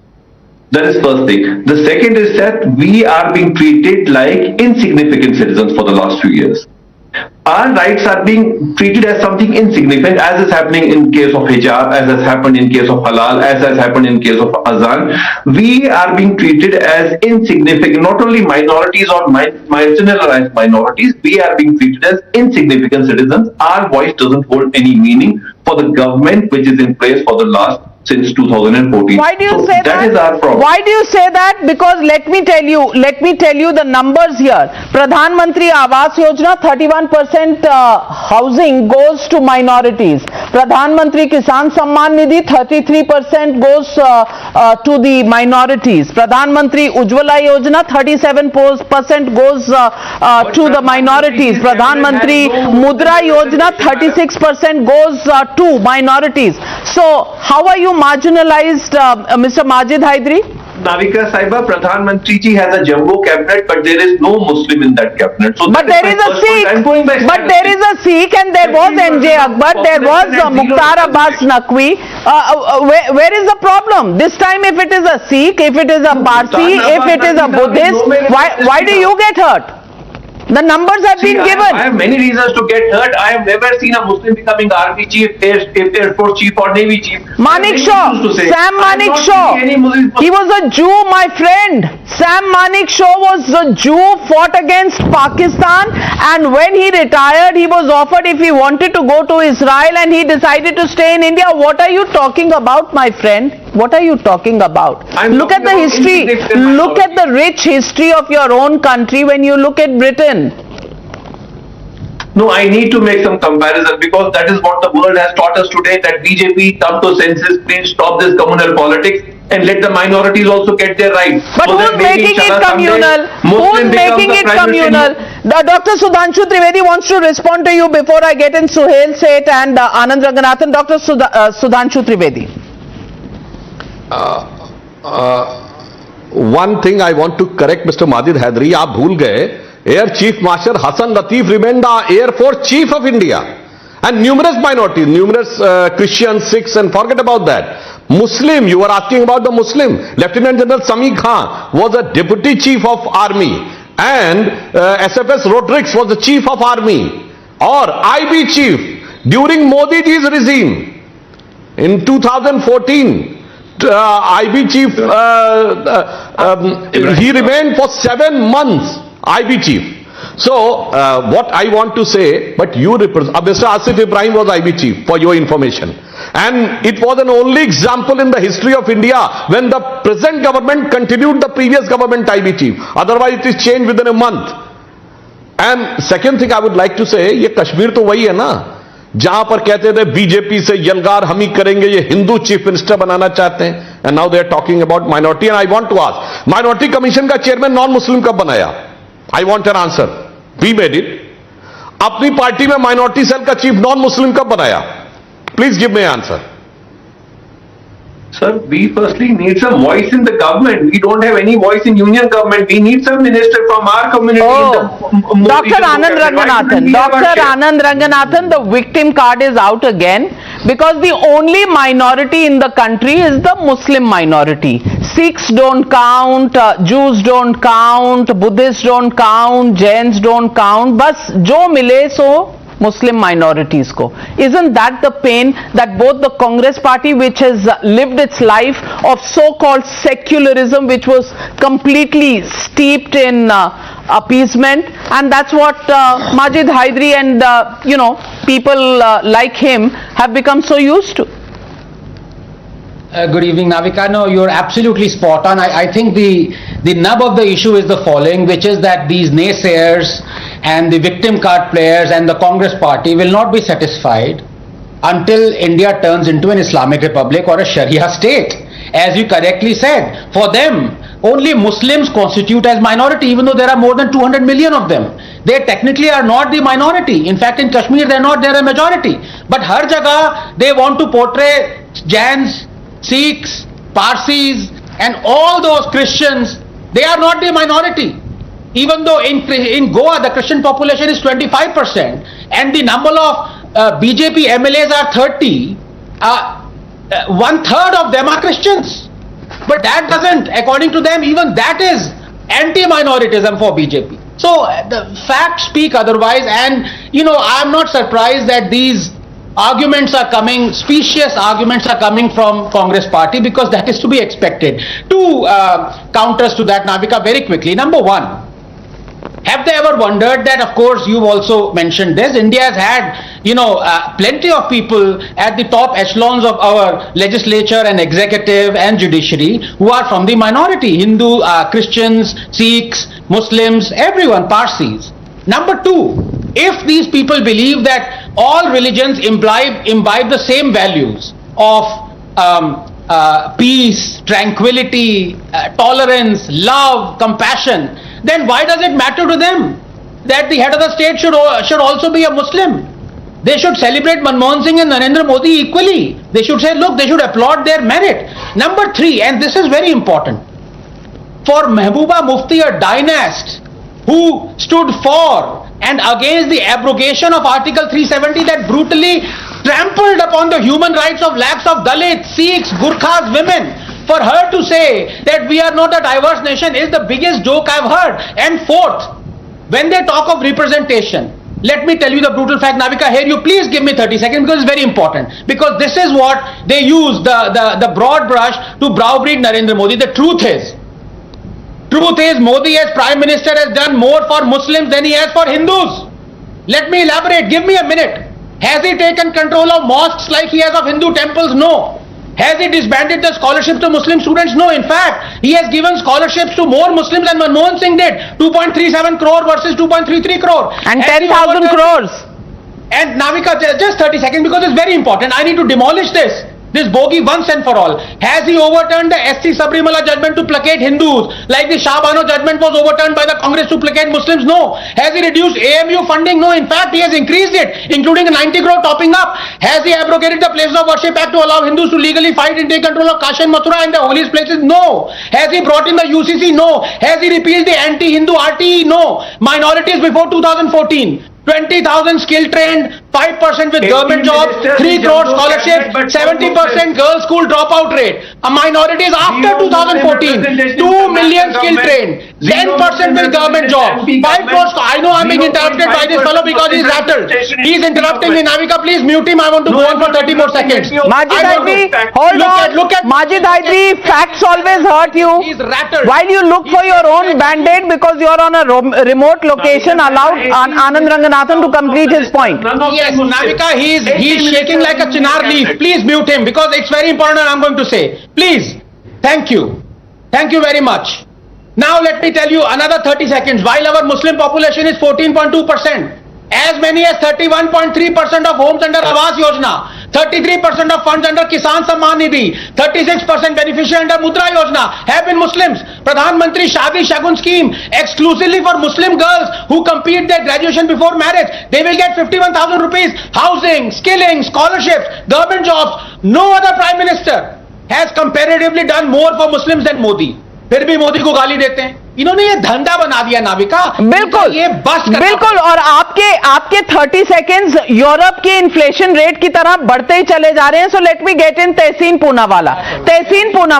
The question here is when Shashi Tharoor raises the question of visible minorities, does he forget his own prime minister by his own party, Dr. Manmohan Singh, and a party like yours who says the selection or the bringing of Miss Draupadi Murmu as the President of India is actually representative of an evil philosophy, and some of your alliance partners who actually called her a wax statue in Rashtrapati Bhavan. I want to ask you, have you ever bothered to look at what they are doing?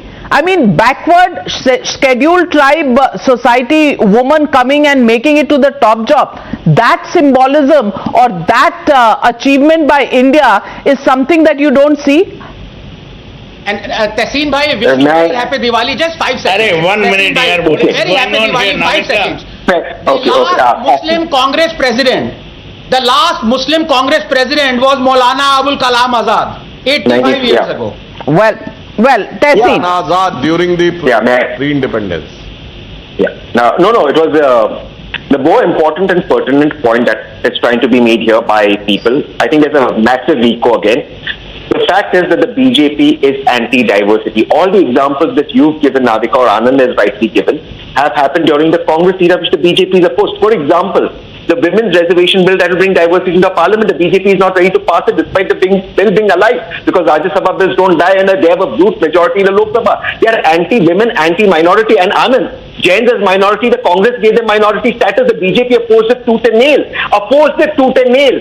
जिसकी जितने आबादी उसकी इतनी हिस्सेदारी, will Sudhanshu ji commit to this? He won't commit to this. But I want to ask Sudhanshu ji one question with humility. वहां पर सुनाक प्रधानमंत्री बना तो यहाँ पर महबूबा जी और ओवैसी जी के साथ आप तुनक पर क्यों नाच रहे हो? यहाँ पर क्या हो रहा है उस पर हम बातचीत करते हैं.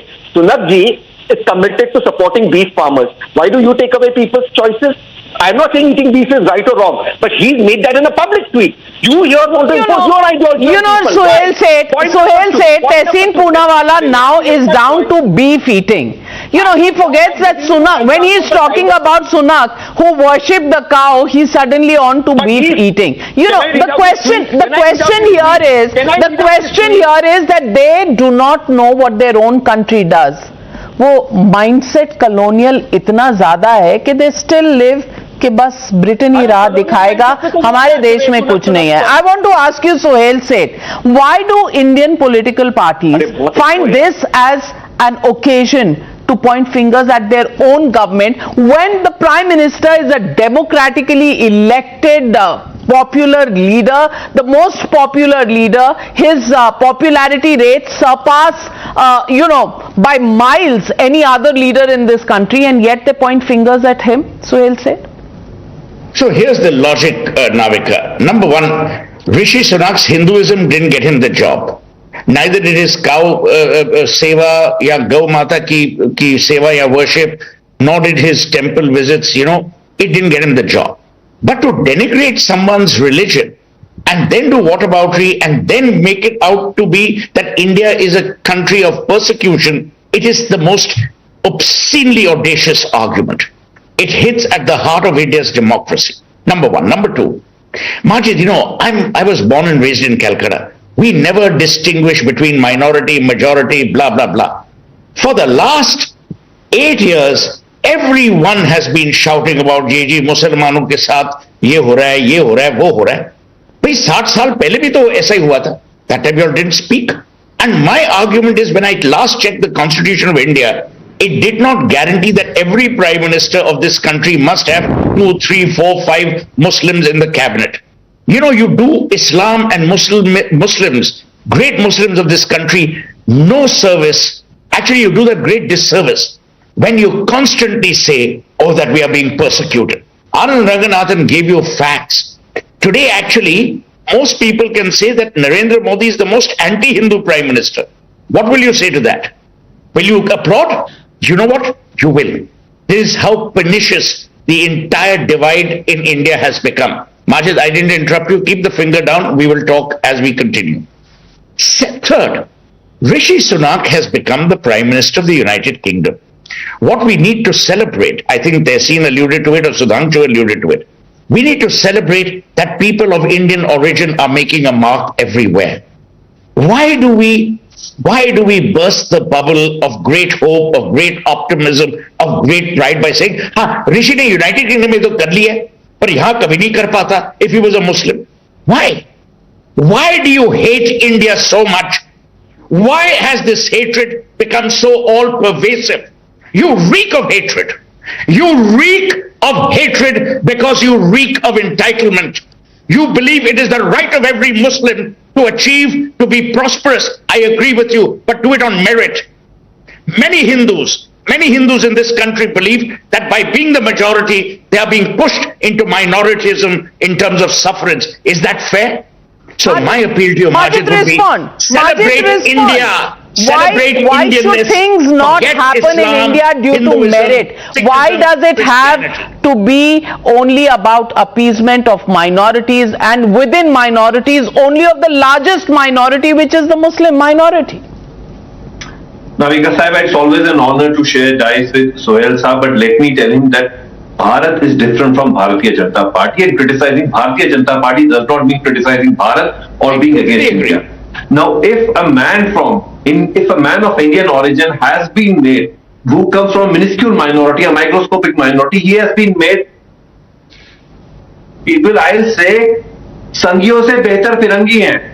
Firangis are again teaching us the secular ethos. So I say, sir, Sanghiyon se achhe Firangi, and that is my punchline for you. Thank you. Sanghiyon se achhe Firangi. Navika, I want to counter this with logic. Okay, let's imagine the person is a Sanghi. Who are you or Navika or Sudhanshu or Anand or Tehseen or Ashutosh to question his or her patriotism? Are you afraid? Do you have any logic behind that criticism? 1 minute. Suppose he's a Sanghi. Suppose there are people who follow the RSS. Suppose there are people who believe in the Bharatiya Janata Party. Suppose there are people who are die-hard temple runners. Why would you grudge them that? Who are you to grudge them that? I have issues when they poke nose. So stand for election and win a goddamn election. Where my nose begins. Stand but for you have been election. punching my nose for the last 8 years, sir. But where is it mentioned? Stand for election. Sudhanshu, I'm coming to you, Ashutosh. Sudhanshu Trivedi ji, election में खड़े होना नहीं, election जीत सकना नहीं, और उसके बाद कहना कि भाई हमारे साथ बड़ा बुरा हो रहा है. फिरंगी जो है, फिरंगी हमारे से बेहतर है. ये जो फिरंगी फिक्सेशन है, ये कब तक चलेगा? No, you can't play the victim card every day. Every day, Majid, people are playing the victim card. अरे जी हमारे पास तो कुछ नहीं है, हमें तो लातें पड़ रही हैं, हमारे तो मुंह पे चपेड़े पड़ रही हैं. भाई अगर चपेड़े हैं सुप्रीम आओ. Enough woke liberals supporting the courts. नहीं जी. बिल्कुल Sudhanshu Trivedi. For the last 8 years, none of that. देखिए, I would like to take the point from what Sohail Seth ji has said. Rishi Sunak has become Prime Minister not because he was Hindu. It was irrespective or despite of being Hindu. But here, on that pretext, they are trying to say that because they are Muslim, they should be given this. You have to acquire with your capability, with your talent. But unfortunately, and in the India, the minorities, you would what, अभी corona का vaccine था, तो आधार पूना वाला, what is he? He's a minority. First Field Marshal of the Indian Army, Sam Manekshaw, was a minority. First atomic scientist, Homi Jahangir Bhabha, was a minority. First industrialist, J.R.D. Tata, was a minority. And who has got the sign on 1971 defeat, General Jagdish Singh Arora was a minority. Who led the para troopers in Dhaka, General J.J. Jackson was a minority. But unfortunately, even the missile man, Dr. Kalam, was a minority. But you are not ready to accept that. You want that despite being a subversive, dispersive and divisive agenda, they should be accepted in that. And on the issue of Sangeet Firangi, I would like to remind Navika, Margaret Thatcher came to Hindu Swayam Sevak Sangh program in 1988, and she praised that how great is Hindu civilization and how positively they are contributing to the country. अरे भाई संघ की फिरंगी देखे नहीं है क्या आप? नहीं तो अगर होगा तो हम आपको वीडियो भी भेज देंगे. इसीलिए मैं कह रहा हूं, आप ये बताइए, ऑल ओवर द वर्ल्ड आप बताइए एक जगह जहां हिंदुओं ने कोई स्पेशल स्टेटस मांगा हो mister Majid Haideri. And second thing, और दिया किसने? और महबूबा मुफ्ती तो refused to even make a minority commission in Jammu and Kashmir. बात करते हैं जहां हिंदू की minorities है, there you don't even want a minority commission. But the basic point I want to ask Ashutosh, दुनिया में कहीं पर भी कुछ होए, हमारे यहाँ जो है पॉलिटिकल पार्टीज छाती पीटने लग गई, हाय मर गए, हाय लुट गए। अरे there is a prime minister, a new prime minister in Britain, and he happens to be a Hindu. Now why have we suddenly decided that this is one issue on which we should berate our own country? Why? Navika जी, अभी सुधांशु त्रिवेदी जी बहुत बड़ी बड़ी बातें कर रहे हैं। मुझे एक बात कभी समझ में नहीं आई, आपको ये बताने की क्या जरूरत है कि ये हमारे आरएसएस के आए थे और उन्होंने हमें ये सर्टिफिकेट दिया था, गांधी जी ने हमें सर्टिफिकेट दिया था, नेहरू जी ने हमें सर्टिफिकेट दिया था, थैचर ने हमें सर्टिफिकेट, इसकी जरूरत नहीं, आपको किसी सर्टिफिकेट की जरूरत नहीं, आप बहुत अच्छे ऑर्गेनाइजेशन से बिलोंग करते हैं, and I think your party is doing well, so don't go back in history and take certificate lessons. The point number 2, I think why we are jumping on the Rishi Sunak, I fail to understand this. Rishi Sunak is the Prime Minister of Britain because he's a British. He's not an Indian. If we think he's British and he being a Prime Minister is advantage to India, I think we are living in some fool's paradise. He's there to further the interest of Britishers. He is there to further the interest of England. He is not there to further the interest of Indians and Hindus and all that. Look what happened with Kamala Harris. Kamala Harris became the Vice President of America. Has she done anything for Indians? Has she done anything about Hindus? No, she has not spoken even a word about Hindus over there. So why we are making such pomp and show and all this? Third point, I think. Are you saying this to the BJP or are you saying this to the other political parties? As an Indian, for me, whether it is Boris Johnson or anybody, for me, I don't make a difference unless that Prime Minister of that particular country is interested in enhancing relationship with India and protecting India's interest. That's my only criteria. I'll be more than happy if Donald Trump had done something for the India. Why should I be happy about Kamala Harris? See, the point is very simple. I think this jumping about कि वो गाय को खिला रहा था, वो हिंदू बन रहा था, वो सनातनी हो रहा था, और उसके आधार पर हम जंप मार रहे हैं। लोग कह रहे थे कि सनातनी एक जो है वो दिवाली के दिन वो तो प्राइम मिनिस्टर बन गया। अरे मेरे बाप का क्या जाता भाई, मेरे बाप का कुछ नहीं जाता। मुझे तो तब मजा आएगा जब वो भारत के इंटरेस्ट की बात करे, हमारे इंटरेस्ट के बारे में बातचीत करे। See, अभी सुधांशु जी was talking about the Buddha and Jain. I think he's forgotten the RSS ideology. RSS has never accepted Buddha and Jain as other than Hinduism.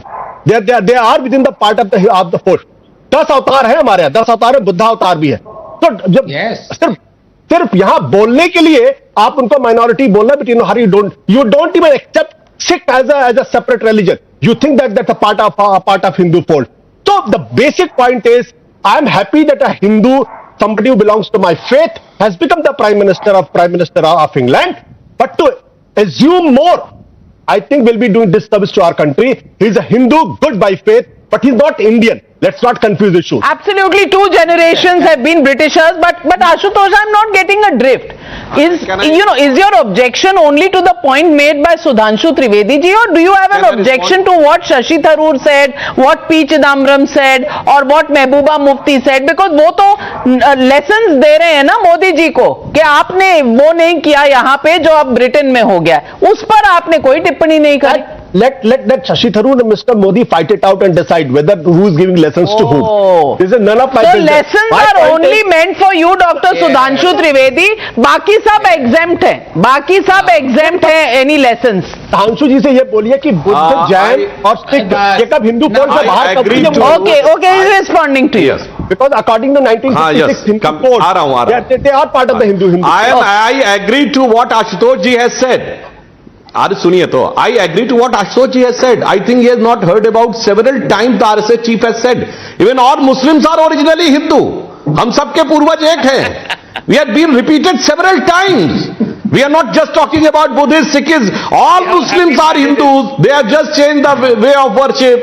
So, as far as the equality is concerned, Hinduism is considered the way of life which was represented by the Indian ethos. But as far as Rishi Sunak, अरे भाई सुनने तो दीजिए बात तो, और दूसरा, on technically you do not consider that the Buddhists are minority or the Jains are minority. If he says, then he is speaking against the constitution. But if culturally we consider everybody as Hindu. Now coming to that aspect, what he has said, I agree that even if Rishi Sunak becomes Prime Minister, it's not going to give anything positive to India, because Britain is in a very bad shape. in economy, and the entire Europe is in the bad shape, but the economic crisis is looming from US to Britain to entire Europe to China to Pakistan to Sri Lanka, but they are blaming that the Modi is responsible for whatever is happening in the entire world. But one more thing, Rishi Sunak was in favor of Brexit.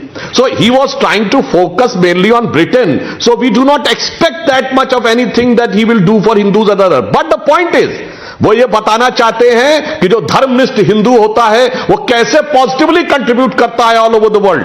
अब आप ये बता दीजिए कि जो बिल्कुल हिसाब रखे हुए जिस ढंग के जो लोग आते हैं, इन्होंने कितनी कंपनी ऐसी बनाई है, न्यू डिजिटल कंपनीज बनाई हो, वर्ल्ड को लीड किया हो, नोबेल प्राइज पाए हो। मुझे बता दिया जाए, अगर आशुतोष जी बता दें कि भाई डिवाउट मुस्लिम्स ने दूसरे कंट्रीज में जिसमें वो माइनॉरिटी रहे कितना बड़ा running out of time I take a quick comment from Ashutosh Tehseen and Anand Ranganathan. Ashutosh, question directly addressed to you, 30 seconds. Are we discussing here about Muslims? What is their contribution? Are we discussing? If we're discussing then we can always discuss. We'll always discuss. During the Mughal period, the GDP of India was 33%. Muslim who has got no.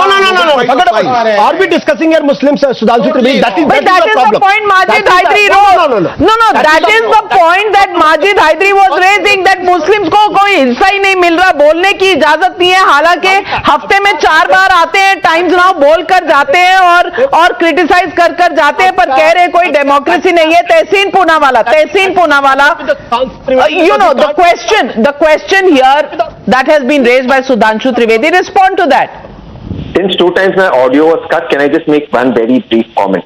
Yes. Should our India elect a Muslim Prime Minister? Is the question you're asking. No. Our India should elect I think the best man should win. It's not my question. It is not my question. Should a Muslim become a Prime Minister of India? That is not my question. Don't put words into my mouth. Okay, whoever the people of this country elect should be the Prime Minister of India. Can I please have my say? Thank you. Then don't put your words into my mouth. I'm not putting my words into your mouth. I'm making a generic point. Please allow me to speak. Why is it that every time somebody from the opposite side speaks, they're interrupting? Just allow 30 seconds. We're on the same side, I thought. Yeah, so should India elect a Muslim Prime Minister is what the debate veered towards. And that's a fact what the debate veered towards. Or can India elect? India should elect a competent Prime Minister. A man who has a vision, not somebody who's glued to the television and wants television to cover it. That's point number one. Point number two. Point number two. The fact is religion, whether he or she or whatever the gender is, or sexuality should not matter. Whether the person is Hindu, Muslim, atheist like me, gay, bisexual or sexual, the fact is, can the person take India to even greater heights? Please go back and have a word with Shashi Tharoor and P. Chidambaram, who are tied up in knots today. But Anand Ranganathan, 30 seconds to you, and then last word to Suhail. Say 30 seconds, Anand Ranganathan. Yes, very quickly. Number one, just to add to what Sudhanshu ji said, let me finish what he started off. Number one, it is true that he says that technically we are Hindus, Sikhs, Christians, Muslims, Jains. Culturally we are all Hindu, and let me add to that, genetically we are all Ethiopian. And I do agree with my good friend Ashutosh when he says that Rishi Sunak has not been elected because he is a Hindu. He has been elected because he is a Brit and is going to work for Brit. What is done for India? Likewise, Sonia Gandhi did not do anything for Italy. She worked for Indian interest, I think, for 10 years. And finally, let me ask Tehseen this very simple question, 5 seconds. Was Manmohan Singh elected for a Prime Minister for 10 years because he was a Sardar or a Sikh? Or did he merit the highest post because he was so much more capable than just being a Sikh? Answer that, Tehseen. Prime Minister Manmohan Singh, the greatest Prime Minister India has had in the last 30 years. Suhail said, then why are they lamenting today? Just because Rishi Sunak has become the Prime Minister there are lessons that India has to learn from it. Why are they lamenting that today? You know what is sad is that today there are India haters within India. That's the sad bit. And what's even sadder is that we are willing to slap, mock, shame our own democracy, our own electorate, our own people, because we want to prove a pernicious point.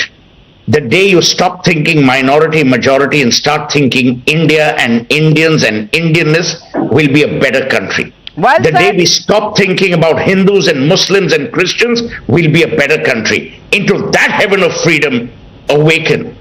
Talk about Rishi Sunak from a perspective of competence, not from a perspective of religion. The day you bring religion into it, you will bring divisiveness, because that's sadly the last 8 years tenor in Absolutely. this. It is the Indian origin and the civilizational contribution that is something that we must remember, rather than bringing out religion, faith, things that divide this country and things that are only instruments of polarization necessary for politics of today. Let's leave it at that. Thank you very much to my panelists for joining me on debate number 1.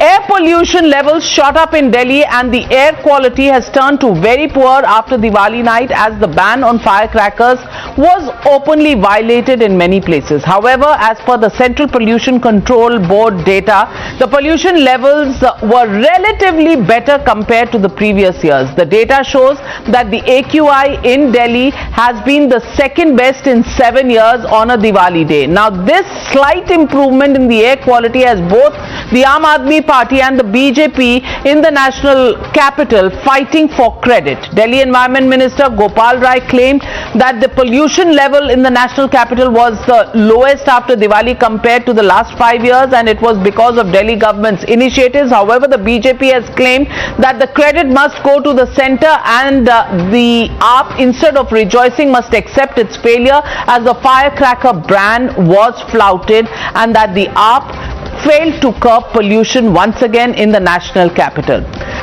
पिछले 5 साल में सबसे कम पंजाब सरकार ने केंद्र सरकार के सहयोग न करने के बावजूद जो अल्टरनेटिव प्रयास किए, पिछले साल जो है दिवाली के दिन 3032 बर्निंग के केस दिवाली के दिन हुए थे। कल 1090 हुआ है। इस बार दीपावली वाले दिन 1000 से ज्यादा स्थानों पर पराली जलाई गई। पंजाब में आम आदमी पार्टी की सरकार है। अरविंद केजरीवाल बताएं कि उन्होंने पंजाब में आम आदमी पार्टी की सरकार ने पराली से प्रदूषण ना हो, पराली ना जलाई जाए, इसके लिए क्या किया, कौन से कदम उठाए? कोई कदम नहीं उठाए। You're watching the News Hour at 9, debate number 2 on Times Now, Super Prime Time.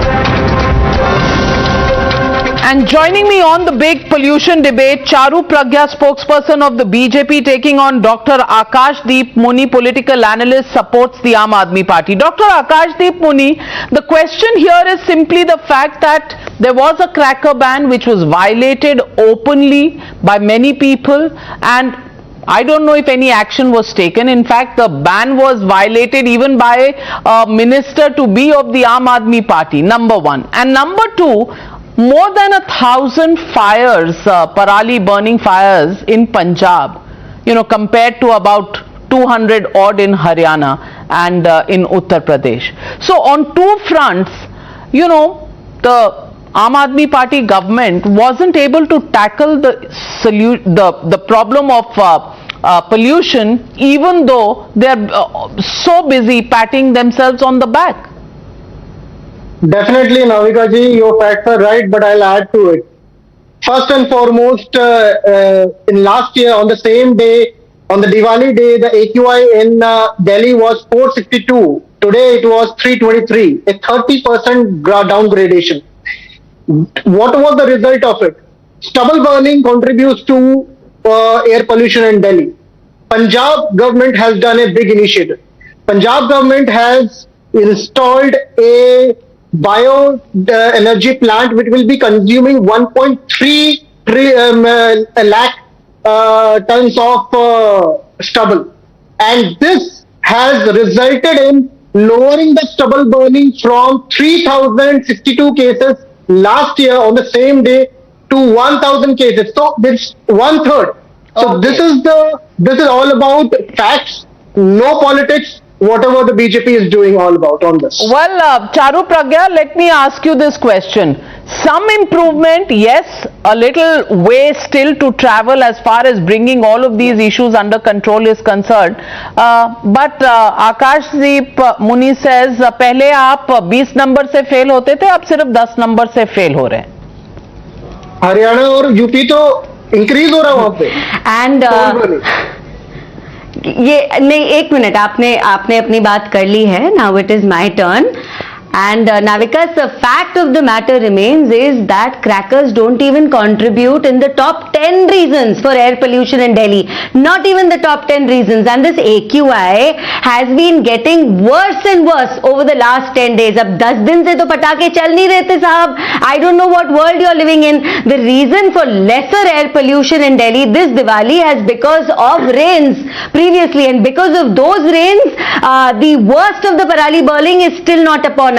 So while you are waiting for Diwali to come, the fact is more than 70% increase in parali burning has happened in the state of Punjab alone. In fact, आपके chief minister के district में आज की तारीख में कितनी पराली जल रही है आप जाके पहले चेक कर लीजिए before you make all kinds of crazy claims. See, the fact is they have to control air pollution by controlling biomass burning, by making sure vehicular transmissions are under control, industrial pollution is under control, dust is under fair control. Enough, Charu Pragya, then why was Member of Parliament of the BJP Manoj Tiwari then going to the Supreme Court for asking of the removal of the Pataka ban? You know, the question is, you should have talked about other things and gone to the Supreme Court for that. Akashdeep Puni, and to you I want to ask the question. You say Delhi is not part of the top 10 polluted cities in the world. That's what some Aam Aadmi Party leaders said. But facts say otherwise. SkyMet says, no, you're still on number 2. The question here is that we are still facing very poor quality of AQI. When are Delhiites going to get a reprieve from that? When? Navika ji, we have taken the initiatives. We have started the initiatives. AQI since last 5 years, it has come down for the first time. And it is because of the lessening of stubble burning in Punjab and the initiatives taken by the Delhi government, like anything that stubble burning is increased in Punjab. It is just delayed because of rains. No, the cases have increased. I will currently there are 1,500 fires in Punjab alone. All you have to do is take a look at the satellite images. Not even 30%. I don't know from where you're getting your field data. The fact is, incidence of parali burning has increased in the last 10 days. Increased by more than 70%. And you see that in the last 10 days. You can live in Punjab, you can live in Timbuktu for all that I care. In the last 10 days, satellite imagery does not lie. Well, let me just say this for our viewers watching the Newshour tonight. The only thing that is improving is the level of politics. As far as the air quality is concerned, well, it's more and more of charge and counter charge that is happening. We have a long way to go. Things may have improved a bit. Reasons can be rain, reasons can be God, reasons can be the steps taken by the Delhi government, but the AQI still continues to be very poor in Delhi. And ask all those children and all those senior citizens who are suffering from chest congestions and who have to resort to nebulizers. Well, that's where we are. Who's successful and who's a failure? It's a question of whether we are looking at the half glass full or the half glass empty. Well, it's a manner of looking, but so far problems continue. And when will we emerge from these? Well, only time will tell. Thank you very much to my panelists for joining me on this debate. And thank you, viewers, for joining me on the Newshour tonight. Good night. Be safe.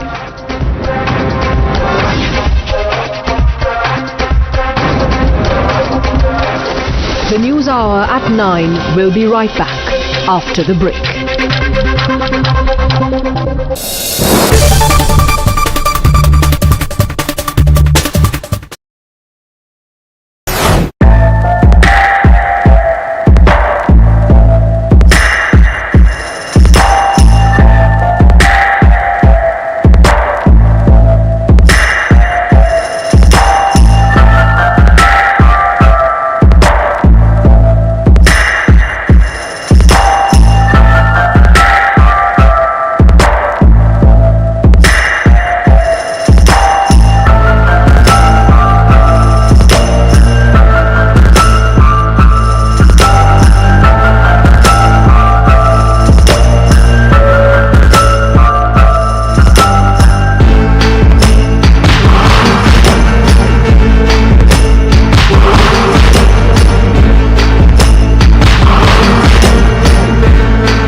News Hour at 9.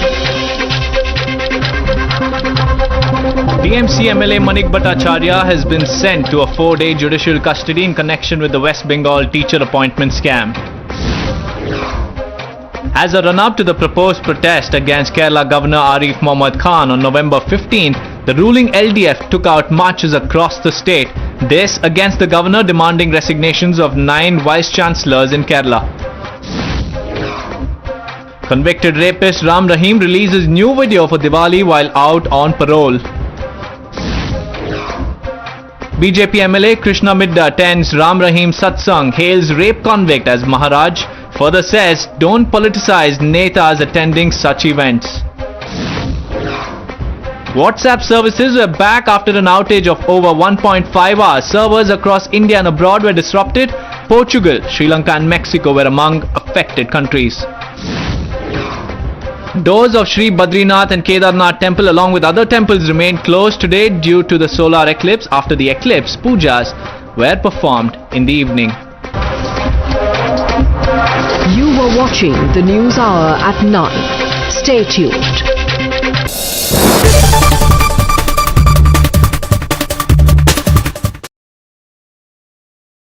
The most pressing issue, the most informed minds, free and fair exchange. Converse India with Rahul Shivshankar. आपको सब film star ही चाहिए मथुरा में नहीं हेमा मालिनी कन्हैया जी ने भक्त चाहिए जी कल रात की सावन का देंगे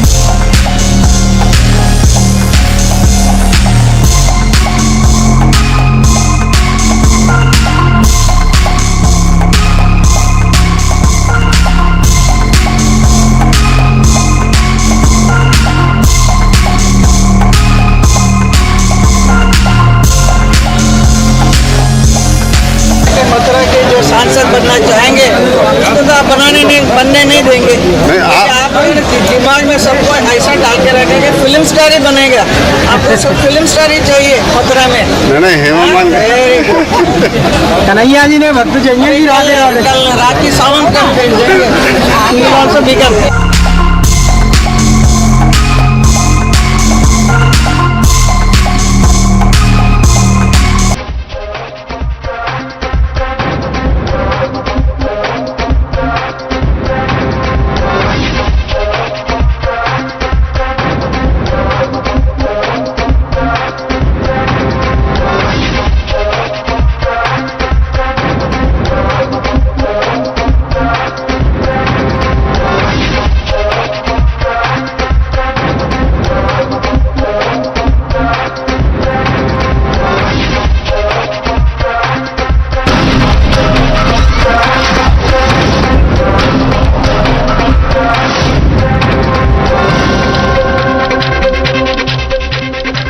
Good evening and welcome. You are watching the News Hour Agenda, India's most loved primetime show at 10. Hope all of you had a wonderful and relaxing Diwali. I'm Padmaja Joshi. History has been made in the UK. Not only has a man of Indian origin become Britain's Prime Minister, but someone who remains unabashed about his Hindu faith. Rishi Sunak today officially became the first Hindu to occupy 10 Downing Street. It's interesting also because by virtue of his office, he will now be responsible for advising King Charles on appointments to the Church of England, which means that the bishops of the Church of England will be selected in consultation with a practicing Hindu. Mind you, Sunak's rise to the highest office in UK comes at a time when the country is in the midst of a raging debate over Hindu phobia. But first, let's take a look at how Sunak has put his religious identity at the front and center of his politics. When he was appointed finance minister and he took oath, it was done by placing his hands on the Bhagavad Gita. While in office, he also celebrated Diwali by lighting diyas outside his official residence, 11 Downing Street. The first time ever anyone had made such a gesture. UK media reports also speak of how he always keeps an idol of Lord Ganesh on his table in office, but perhaps the maximum attention was drawn to his religious roots when he performed the Hindu ritual of Gau Puja during his election campaign, or literally worshipping a cow. He also visited the Bhakti Vedanta temple on Janmashtami this year and declared there that it is the Bhagavad Gita that remains his spiritual anchor. It's very, very special for me to be here, particularly on the eve of Janmashtami. Can I just start by paying tribute to my colleagues and friends who are here from your local council and your local MP, Oliver, because they do an extraordinary job. Now, I will just say this. So I've had it's been a tough campaign over the past few weeks, and I've been giving it everything I've got. But at times of the most difficulty, what Akshata has done for me is to give me the teachings of the Gita. And she has done it. She has done it on the phone. She has done it by message.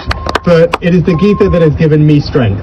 And all of you, by supporting this mandir, especially over the next 2 days, will provide that same strength, encouragement and inspiration to tens of thousands of people. And so from me to you, a heartfelt thank you for everything you do.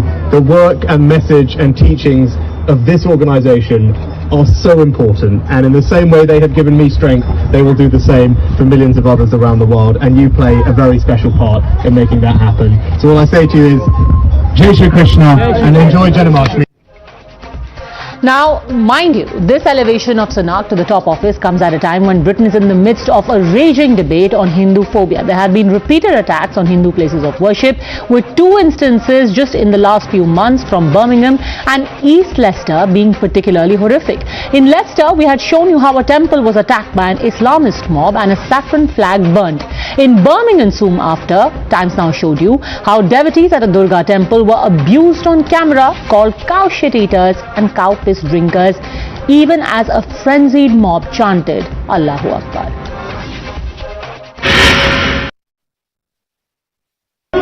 You piss drinking bastards! Go eat some cow shit! Alright, go drink some cow piss! You piss drinking bastards! In the piss drink.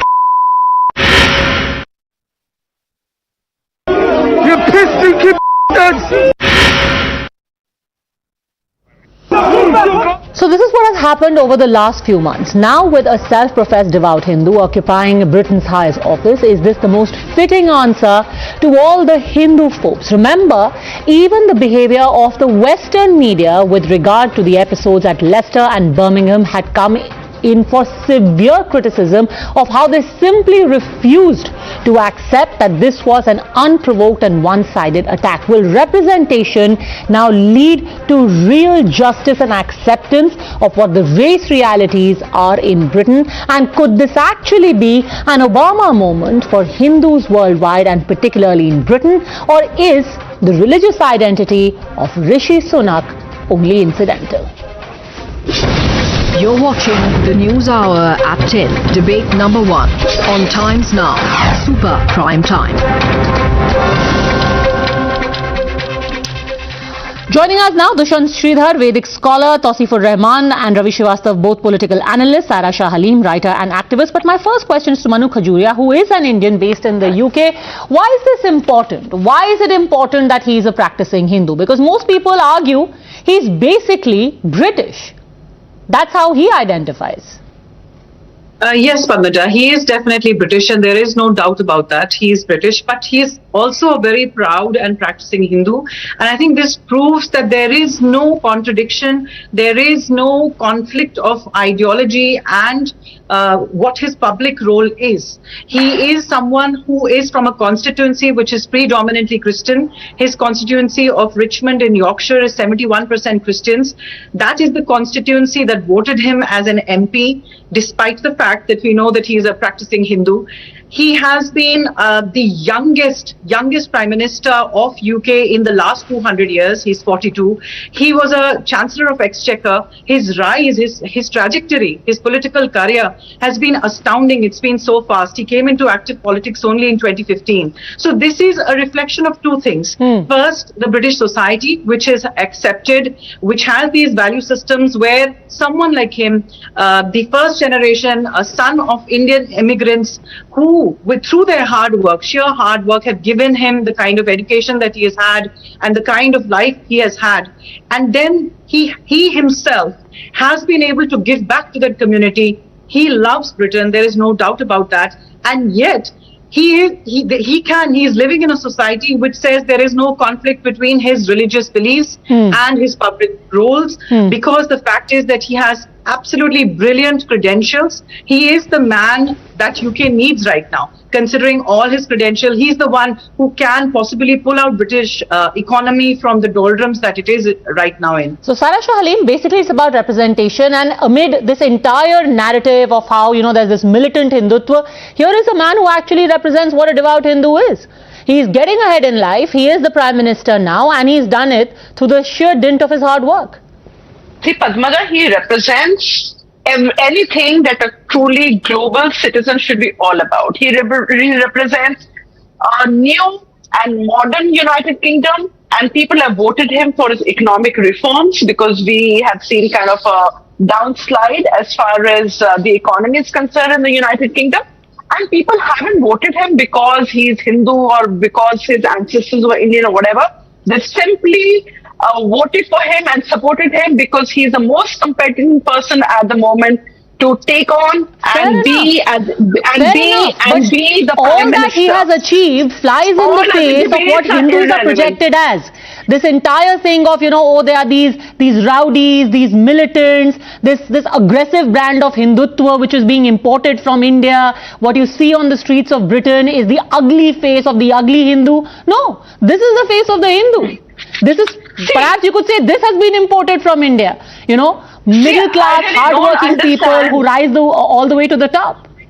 See, Padmaja, I think we as Indians don't need any validation, I really don't understand why we go so gung, just because, see, firstly, he doesn't hold an Indian passport. His parents never held an Indian passport. He definitely has Indian origins, but in time, he'll prove to be more British than the British because he represents the Conservative party, and he will stay true to the British government. And definitely, I mean, the cultural thing will always be from India, definitely, and representation matters. I agree with that. However, we must not forget that in good time, because he comes from the Conservative Party, he will prove to be more British than the British. Dushyant Sridhar, why this desire for validation and harp on his Hindu credential? Sarah Shah Halim is arguing he is not being voted because of his religion. Why is everyone desperate to hang on to his coattails and seek validation for Hinduism? Dushyant Sridhar. Namaskaram Padmaja, namaskaram to all my fellow panelists, belated Deepavali wishes. So there is this verse that goes, Svarbhanur Bhanureshas Phutamati Kalayan Nagato Vegatosya. This line says, in the Sanskrit literature written in the 12th century, that Rahu was trying to catch the setting sun. Incidentally, today was solar eclipse, the Surya Grahanam, and there is a saying in the British which says that the sun never sets in the British Empire. Probably it is the Rishi who did not let the sun set in the British Empire today. So very quick points, 3 quick points. The first one, yes, he's a Brit. His parents were born in Africa.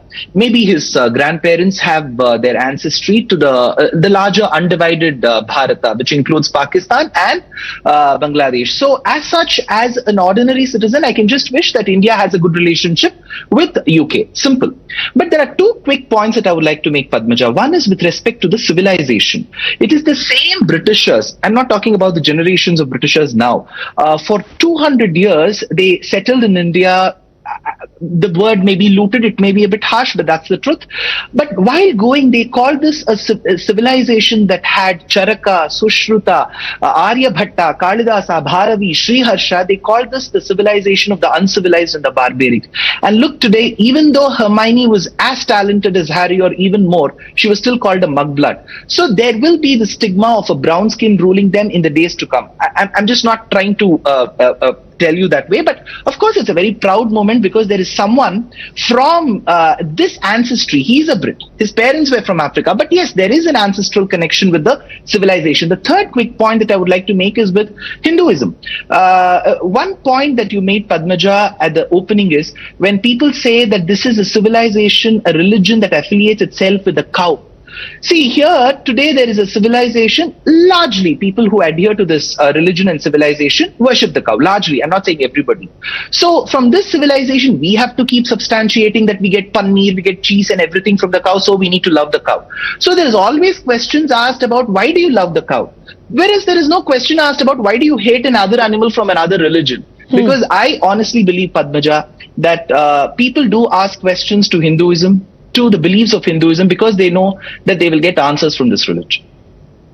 Tausifur Rahman, quite ironic that people who were mocked as cow worshippers today are occupying the office of the Prime Minister. A man who unabashedly did exactly that. And it's not a joke anymore, is it? Well, Padmaja, first of all, happy Diwali to everyone. And I don't understand, I was reading somewhere as a headline that Indian politician is taking place at the highest position in Britain. First of all, he's not an Indian politician. Indian origin. Maybe Nobody he just called him has Indian. some Indian He's Indian origin. Connectivity, that's for sure. Yes, Indian origin, yeah, but you know, yeah, exactly. But I have read somewhere, it's like the newspaper is very famous, but I don't want to take name. And secondly, you have to understand, like, you know, like the way Sarah said, like, you know, he never got the vote, or he never became a Prime Minister of England just because he's a Hindu. He had done some good work, and I congratulate him. But look at the other way. He did not have to disown his faith in order to become the Prime Minister of Britain, and that is important. And why is that important? Let me tell you. In India right now, you've got mainstream politicians from a state that you belong to, incidentally, Tausif, saying, oh, India is a Susu Potty Republic. Let me actually quote to you what the Member of Parliament said. I quote, welcome to our Susu Potty Republic. Drink Gomutra, smear cow dung and flush the rule of law down the toilet. Here is somebody who is saying, I am not ashamed, I am not embarrassed, I believe in doing this and I will continue to do it while I am running for office. And that is why this is important. For people who have been mocked and lampooned as Susu Potty Republic, today you have the Prime Minister of Britain is saying, to hell with it.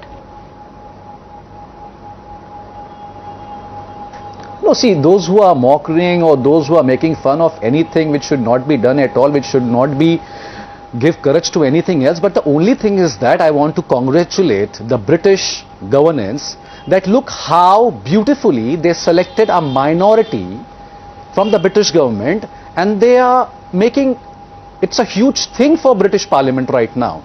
Can't we celebrating this, instead of celebrating what we are doing right now, we should learn from the British governments that how they have succeeded the minority guy and putting him in the highest post of British governments. Isn't that, Padmaja? Isn't that beautiful? So you see, so this is not about somebody with a Hindu heritage, Manu Khajuria, this is about somebody from the minority. And that is what our takeaway should be. It's not about Hindu heritage. It's not about Hindu heritage. Why is it not about Hindu heritage? He himself is saying, I am an unabashed Hindu, but you're like, no, he's not a Hindu. Why is it not about Hindu heritage? Why do you want to cancel what the man himself is saying? He is going out and he's saying Bhagavad Gita is anchoring me. Will India get any benefits? Sir, he literally said during the hectic campaign, I gained strength and courage from the Bhagavad Gita. Let me tell you. But you have decided to cancel out. You said, no, this is not about Hindu. That's beautiful. He himself is saying it is about my heritage. No, that's beautiful. See, that's beautiful. The mayor of London, Sadiq, maybe he said that मुझे सब कुछ कुरान से मिला. He is saying I got everything from Gita, but that will not bring any benefit to India. Is it so? Okay. Will no the visa benefit process to India, be Manu easy? Khajuria. Will we have other than you just being happy? Will sort down nothing. Will going to come. How back. does No India benefits gain? to India? What are we celebrating today? Just a cow dung? Cow dung? A few things. Cow dung. See, Padmaja, a few things. Let me just quickly say a few things. No, we are not celebrating cow dung, although there is no reason to not celebrate it either. But if the man is doing it, I don't understand how every conversation somehow just boils down to cow dung and gau mutra, as if it is supposed to be like one big joke. This is what I want to know. Why every conversation comes in between cow dung and Hindu? Because the man himself is saying it, sir. Why should it not? This is as facile as saying, why should we talk about Obama and not talk about his race? When Barack Obama became the president of the United States, why was it about a black man in a White House? That is why it was called the Obama moment, right? It was about representation. At that time, his heritage was important. Even Barack Obama is not an African. So he is an American citizen. He is, was, and will be an American. But it was about what he represents. He represents a man who wears his identity prominently and proudly.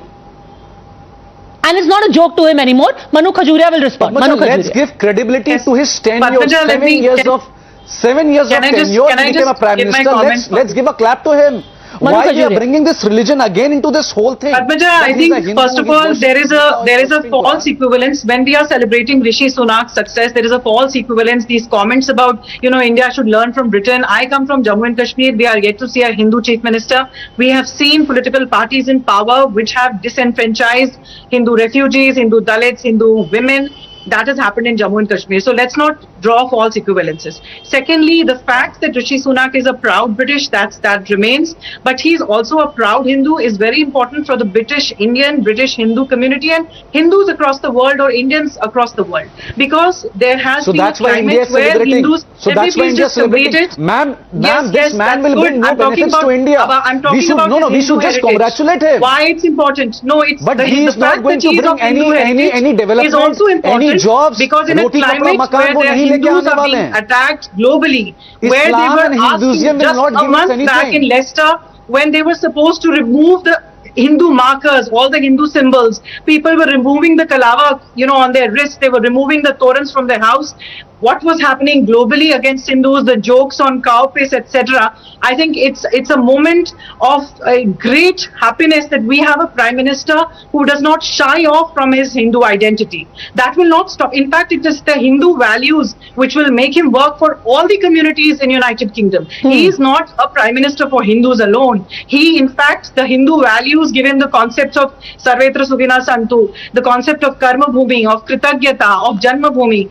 And he is a reflection of those values. Exactly. We come to a point, and I think you've hit the nail on the head. Ravi Srivastava, respond to this, because everything is not about how is India benefiting. There are Hindus who are staying in the UK who, like we have reported over the last 2 months, because of this increasingly biased depiction of their religion and their behavior and their characteristics, could not even celebrate their festivals. There were people who had to remove their kalava, women who spoke to us and said we can't go out with the bindi, we cannot have a Ganesh ji ki murti on the dashboard of our car. Why?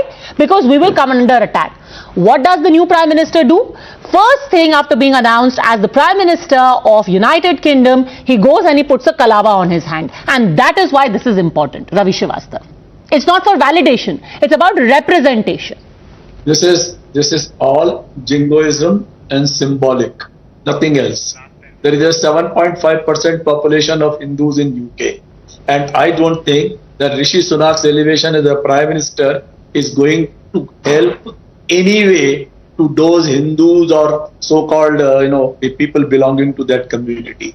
I am asking a question. When Barack Obama became a President of the United States, did any Muslim celebrate across the world that a man from our race has become a President of US? No, because for these people, religion has got no meaning. Black Americans celebrated across the world. What?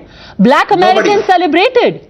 Black Americans. I am asking Muslims. He is the origin from Muslims. Anyway, Padmaja, let me tell you some more things. Now I am asking a question that what this man carries, For us, what for are we celebrating? Okay, very quickly respond to this. Manu Khajuria, how is your lot going to improve as a Hindu living in the UK with Rishi Sunak at 10 Downing Street? How is your lot going to improve? Padmaja, when Rishi's parents came into England, when they came to UK in the 1960s, there were boards which said no blacks, no Irish, no dogs. Okay, so they faced severe discrimination. From the 1960s to now, when we have a son of the immigrants, a son of a Hindu family, the same Winston Churchill who made such disparaging comments on the Hindu race, on the Indian race, we have someone like him. So we have a British Hindu, British Indian community looking up to Rishi and thinking he has created this spirit of aspiration that we can be here and we don't have to hide our Hindu heritage to be and to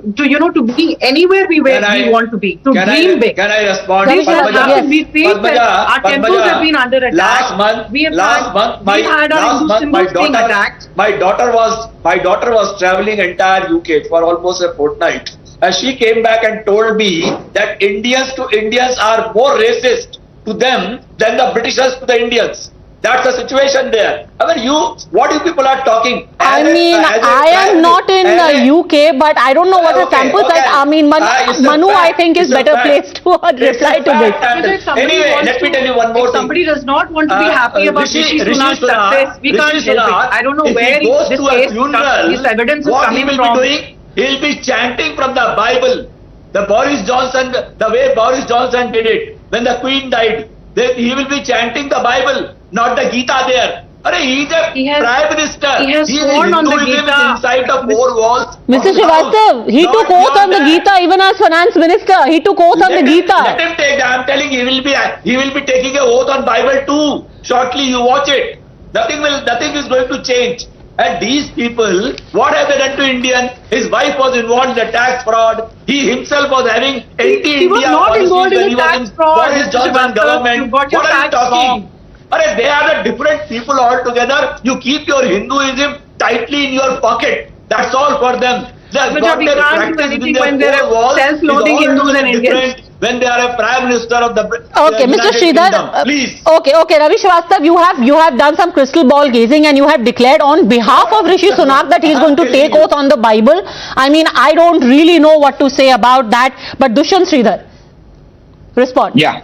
Padmaja, of course there was a question asked during the funeral if he has to read from the Bible, what will he do? He will read from the Bible because as Hindus, we do not have any debts. Can I complete my point? Can I complete my point? Please, can I complete my point? Can I complete my point?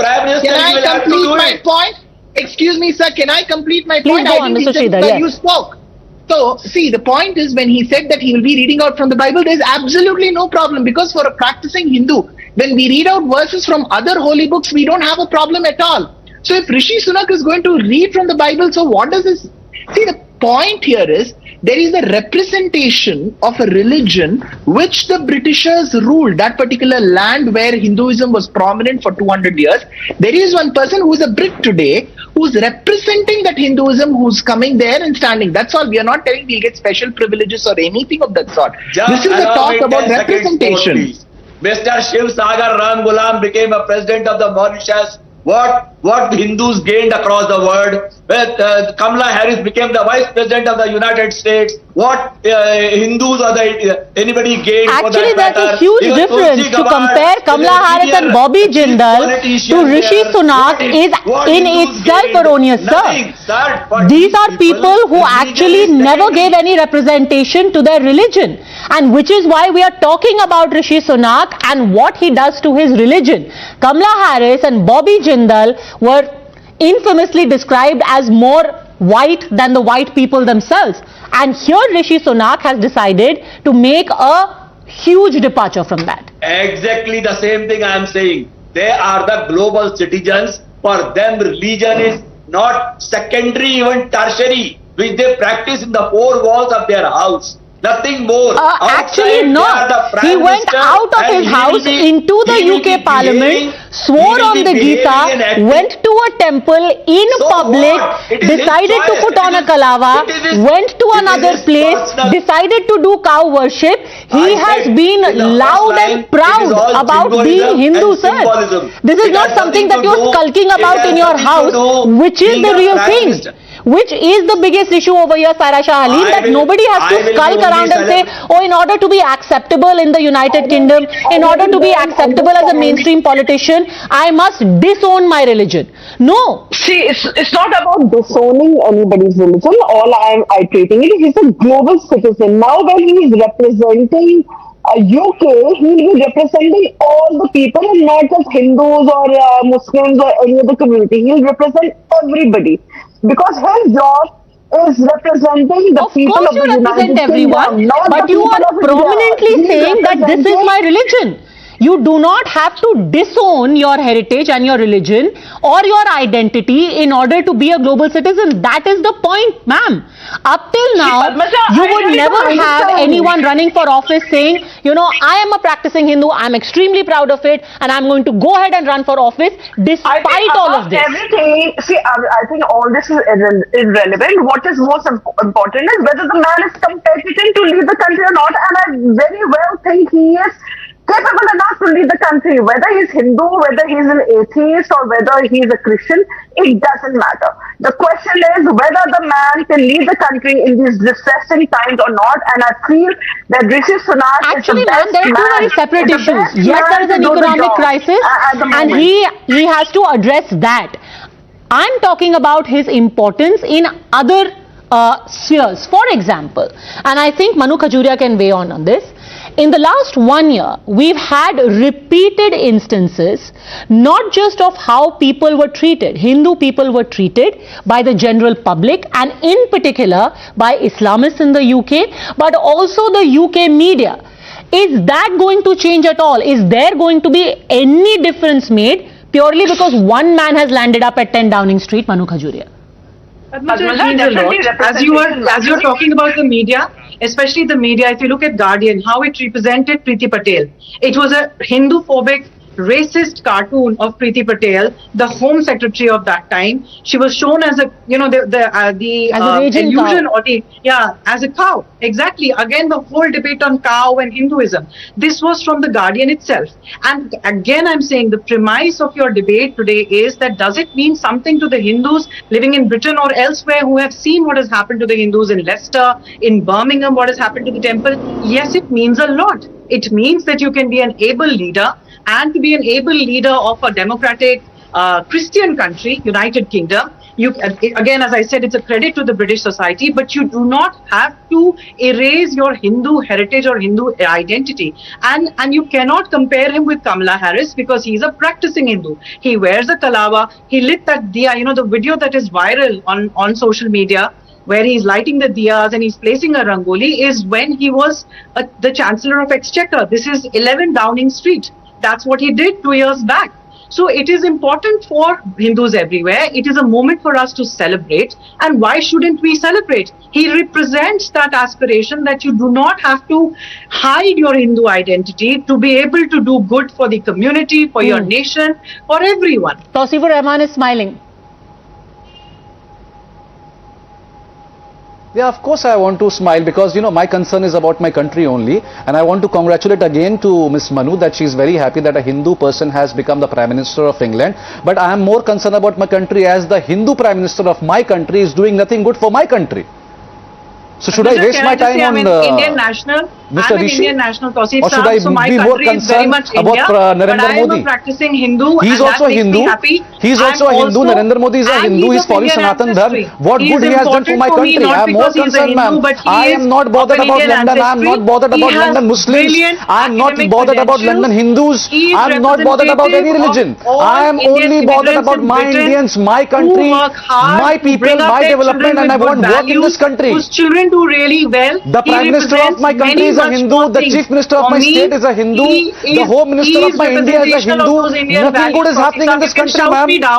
You can what shout are you me down. celebrating You and may what not do you be want to happy celebrate? today. I don't want to interfere. You may not be. I do not want to interfere. Sir, if you really You think that are- nothing good is you happening in our know- country, I'm telling the you fact is that it's not Narendra Modi alone who's been a Hindu Prime Minister. We've had majority of our Prime Ministers have been Hindu Prime Ministers, and if you think single-handedly by virtue of being Hindus they have done nothing good for our country, then that's a debate that really no one can win. But the reason why we are talking about this and the reason why this representation is important is because over the last few months again and again we have seen the representation of Hindus not just in India but worldwide as a race that is regressive, that is aggressive, the whole concept of militant Hindutva, and very fittingly now you have here someone in the top job in the United Kingdom who perhaps best encapsulates what Hinduism truly stands for. Proud, but going about their business, getting the work done, not despite their identity, but because of their religion and their identity. Let's wish him luck. Thanks very much, all gentlemen, Manu Khajuria, Saira Shahaleen, for joining me.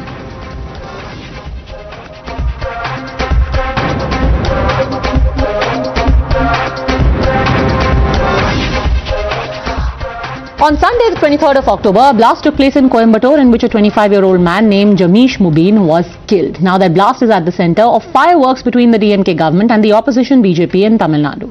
Even as 5 men have now been arrested and booked under the UAPA law, the BJP has accused the Tamil Nadu government of trying to cover up a terror link to that blast. Remember, initially, this explosion which came on the eve of Diwali had been claimed as a cylinder blast in a car. Now, shocking details have emerged of how this blast has links all the way from Coimbatore to Colombo and perhaps even further. Times Now has accessed CCTV footage related to the blast, 4 separate CCTV videos that leave very little to the imagination. The first CCTV footage shows Mobin and his accomplices loading gunny bags into the car, most possibly with explosives inside. Video number 2 shows the exact moment of the explosion. The third shows how Mobin's car made its way through the lanes of Coimbatore, and the fourth shows how there was debris scattering all over the place seconds after the blast took place. The sheer impact of that explosion is captured in these videos.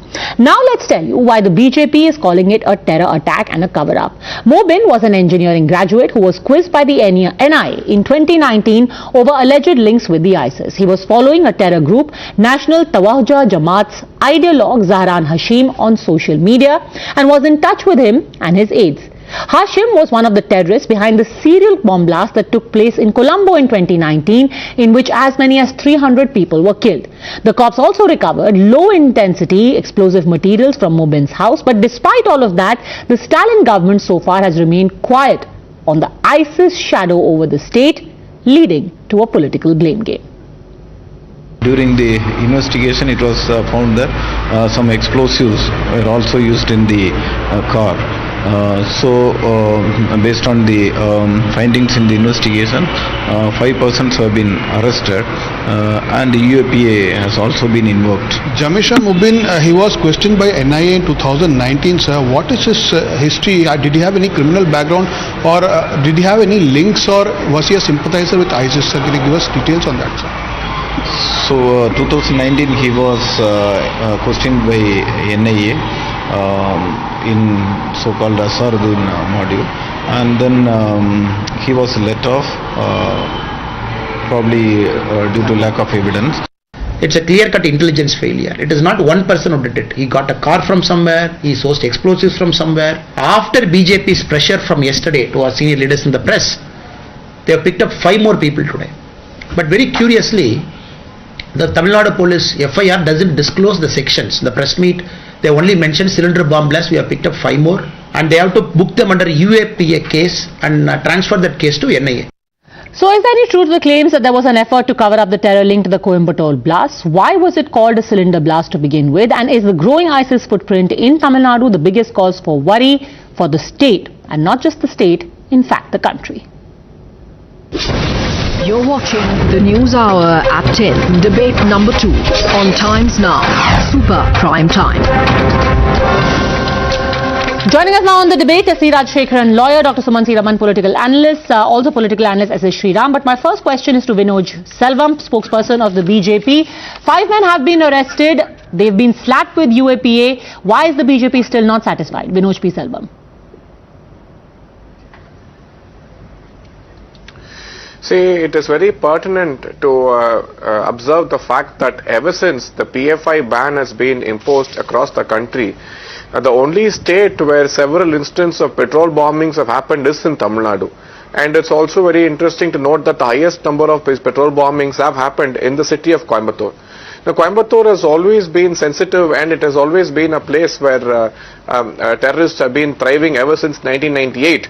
And again in 2019, the same people were picked up when the Colombo bombings had happened. These people were questioned several times. They were questioned very seriously. And it is very interesting to see how things have panned out.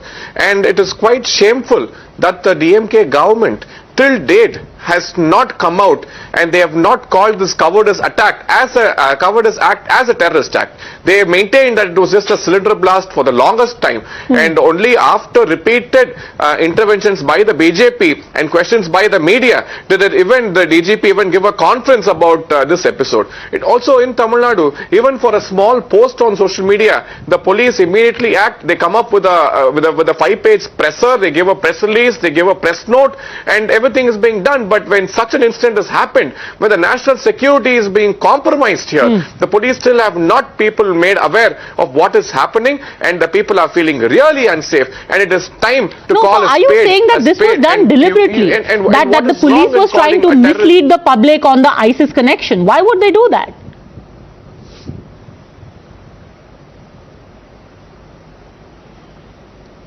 Obviously, because see, in Tamil Nadu, the police have been, the government has been used to the appeasement politics, and in line with appeasement politics, they have at many times let down the people who have trusted and voted for them, just for satisfying a certain section of people.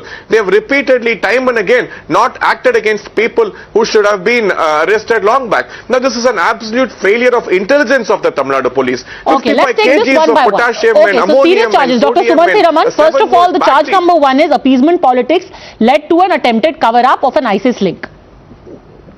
Okay.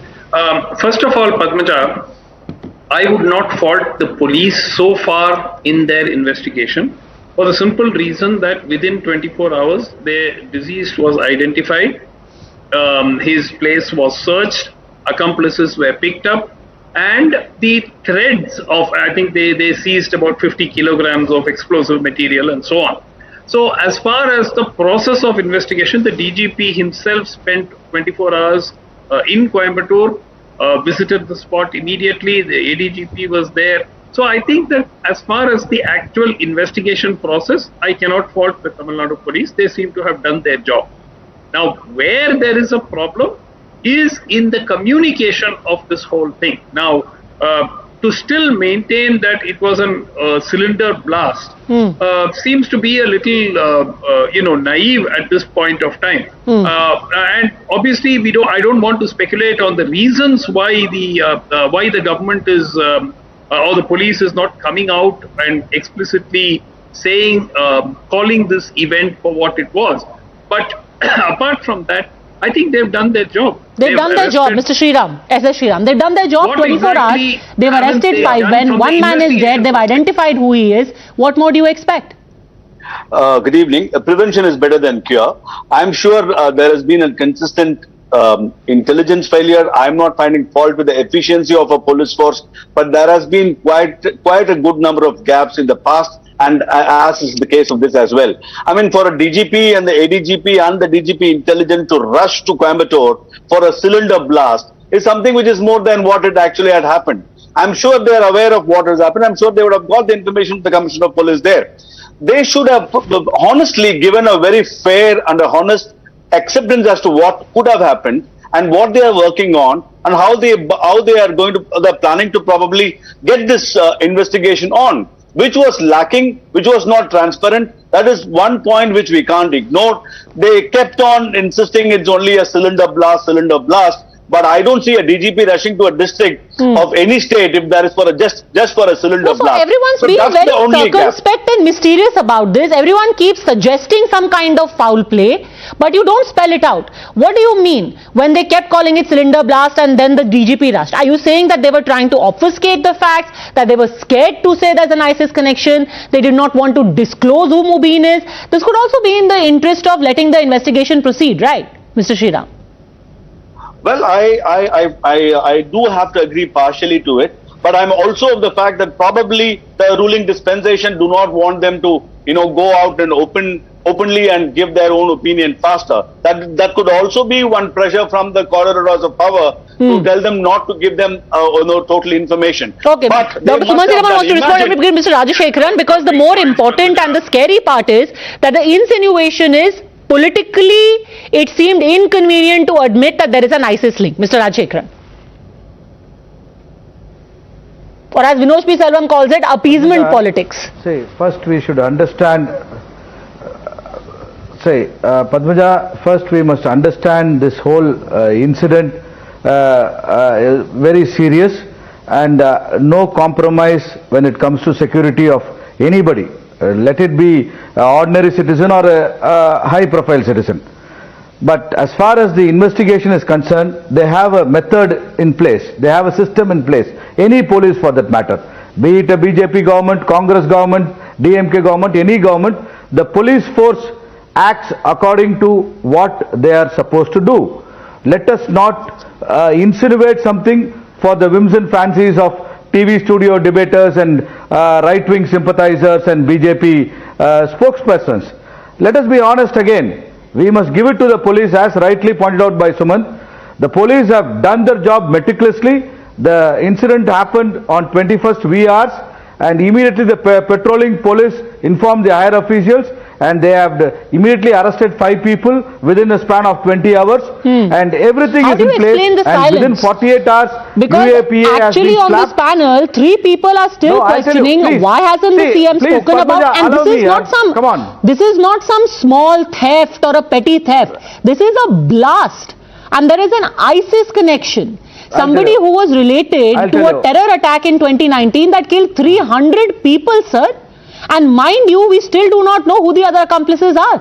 Maybe there are more people out there. Point number 1, this happened close to a temple. Point number 2, this happened just before Diwali. Point number 3, there were explosives in the house of Mubin. How do we not know that there are more Mubins roaming around Tamil Nadu? What? Does the CM need to speak on this? You are the panelist or I am the panelist here? You are an anchor. Yeah, that's why I'm asking questions. I'm not your yar, sir. What is this? And I'm asking you questions. Please answer the question. No, you cannot go on like this. No, but I have to ask you the question, right? Please allow me to rebut. Yeah. And you cannot do answer this. the question. No, you cannot keep on going like a train here. Come on. Sir, answer the question. Understand. The NIA had investigated this person. No, I'm telling you, NIA has investigated this person on 2019. There was no evidence. He was let off. Point number 1 for your question. Point number 2, it is not the job of the CM to speak for every incident, every accident and every whatever the BJP wants or any other political party wants.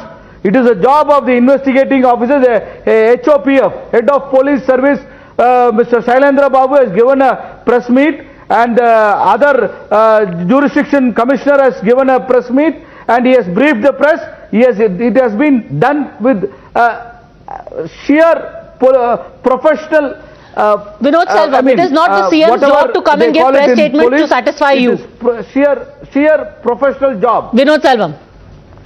No. See, you cannot expect police to work what can I say, when a very educated, good friend comes out and takes up for the CM, I'm pretty surprised. As an educated person, he has to actually come out and say this. Obviously, the Chief Minister has to come out and speak. He is the voice of the people, and this is an act of terror. It is not just the people of Tamil Nadu who are concerned, the whole country needs to be concerned. And as a Chief Minister, it's his responsibility to come out and admit that this sort of incident has happened here, and that we will make sure that no more mistakes ever happen in the state. But unfortunately, as I mentioned, just for the sake of appeasing a certain community, a certain section. I'm not even blaming any community. I'm blaming a certain section of the community. The Chief Minister has for some reason not spoken out yet. None of us party colleagues have spoken out. None of us ministers have come out and given a statement. The DMK party has not spoken a word about this episode. And it is also very interesting to realize that, the 2019, the incident happened on the day of Easter. And to all likelihood, this incident was planned on Diwali. Fortunately for everyone, God's goodwill, this blast did not really take place in a crowded area. It could have possibly happened in a market. It could have possibly happened in a temple. It could have killed hundreds of people. But fortunately, by God's goodwill, this did not happen. You still think, Mr. Rajshekharan, that the CM should not speak to assure a community that just before Diwali, when something like this was being planned, where is the confidence building? Padmaja, see, it is very dangerous incident. I am not defending anybody. Let us be fair when we make any kind of statement against police department and the Chief Minister of Tamil Nadu or any Chief Minister. Because sir, more than the police, sir, it is the political intent which is being questioned. Because largely an investigation, if found politically inconvenient, can be hampered. I have no answer for innuendos. If you want to score political brownie points by attacking the Chief Minister of Tamil Nadu for small issues, scoring points through innuendos, this issue has been rightly dealt by Tamil Nadu police. Same people questioned Pulwama attack. Same people said 40 soldiers were killed for Prime Minister to become Prime Minister again. They never thought of all this at that point in time. Now, as Rajshekar rightly says, the Chief Minister did not come. But whosoever who's holding the portfolio of Home Ministry should come and answer. Who is the Home Minister of Tamil Nadu? Who is the Home Minister of Tamil Nadu? Unfortunately, the Chief Minister holds the Home Ministry or the home portfolio. So it is duty bound for him to come to the press and do talk about it. You are right. Let the CM not talk. But whoever holds the Home Ministry should come and speak. And you will speak at your convenience. No one blames the police force here. I am very confident of the efficiency of Tamil Nadu police, but unfortunately, they are not given the free hand to handle the situation. Cannot do is my clear point. Dr. Sumanthi Raman wants to vehemently respond. Dr. Sumanthi Raman. Padmaja, I have two questions. Yes. There is no DMK spokesperson on the show. Did you try to get one? Yes. Okay, so that I think is a bit of a self-explanatory. If the DMK is not willing to send its spokespersons to speak on the show on this particular topic, that itself is a problem. Whatever it is, the Chief Minister or someone deputed by the Chief Minister, some senior minister, should have made a statement on this particular issue.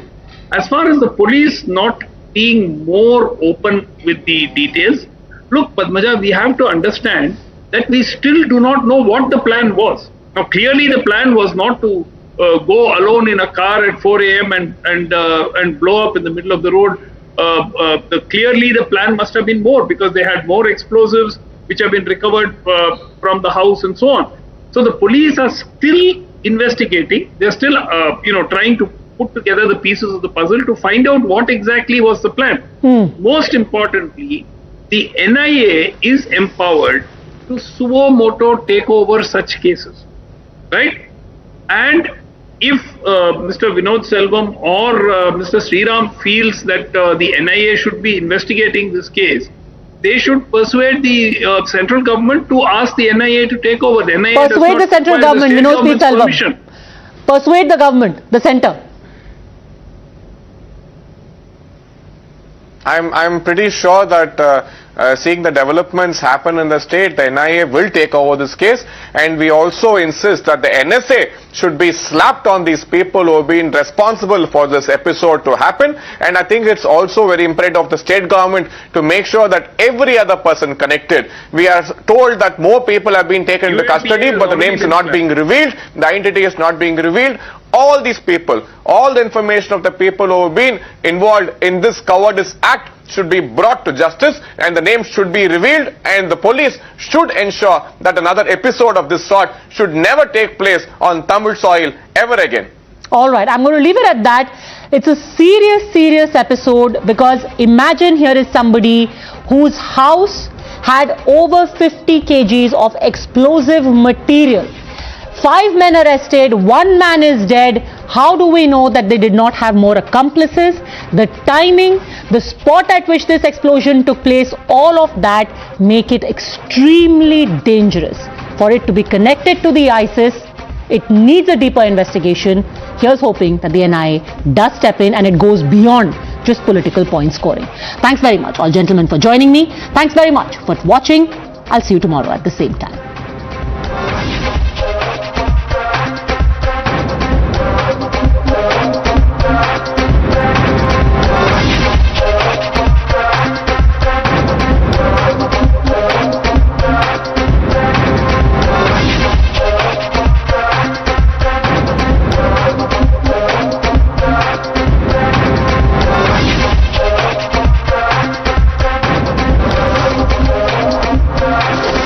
The News Hour at 10 will be right back after the break.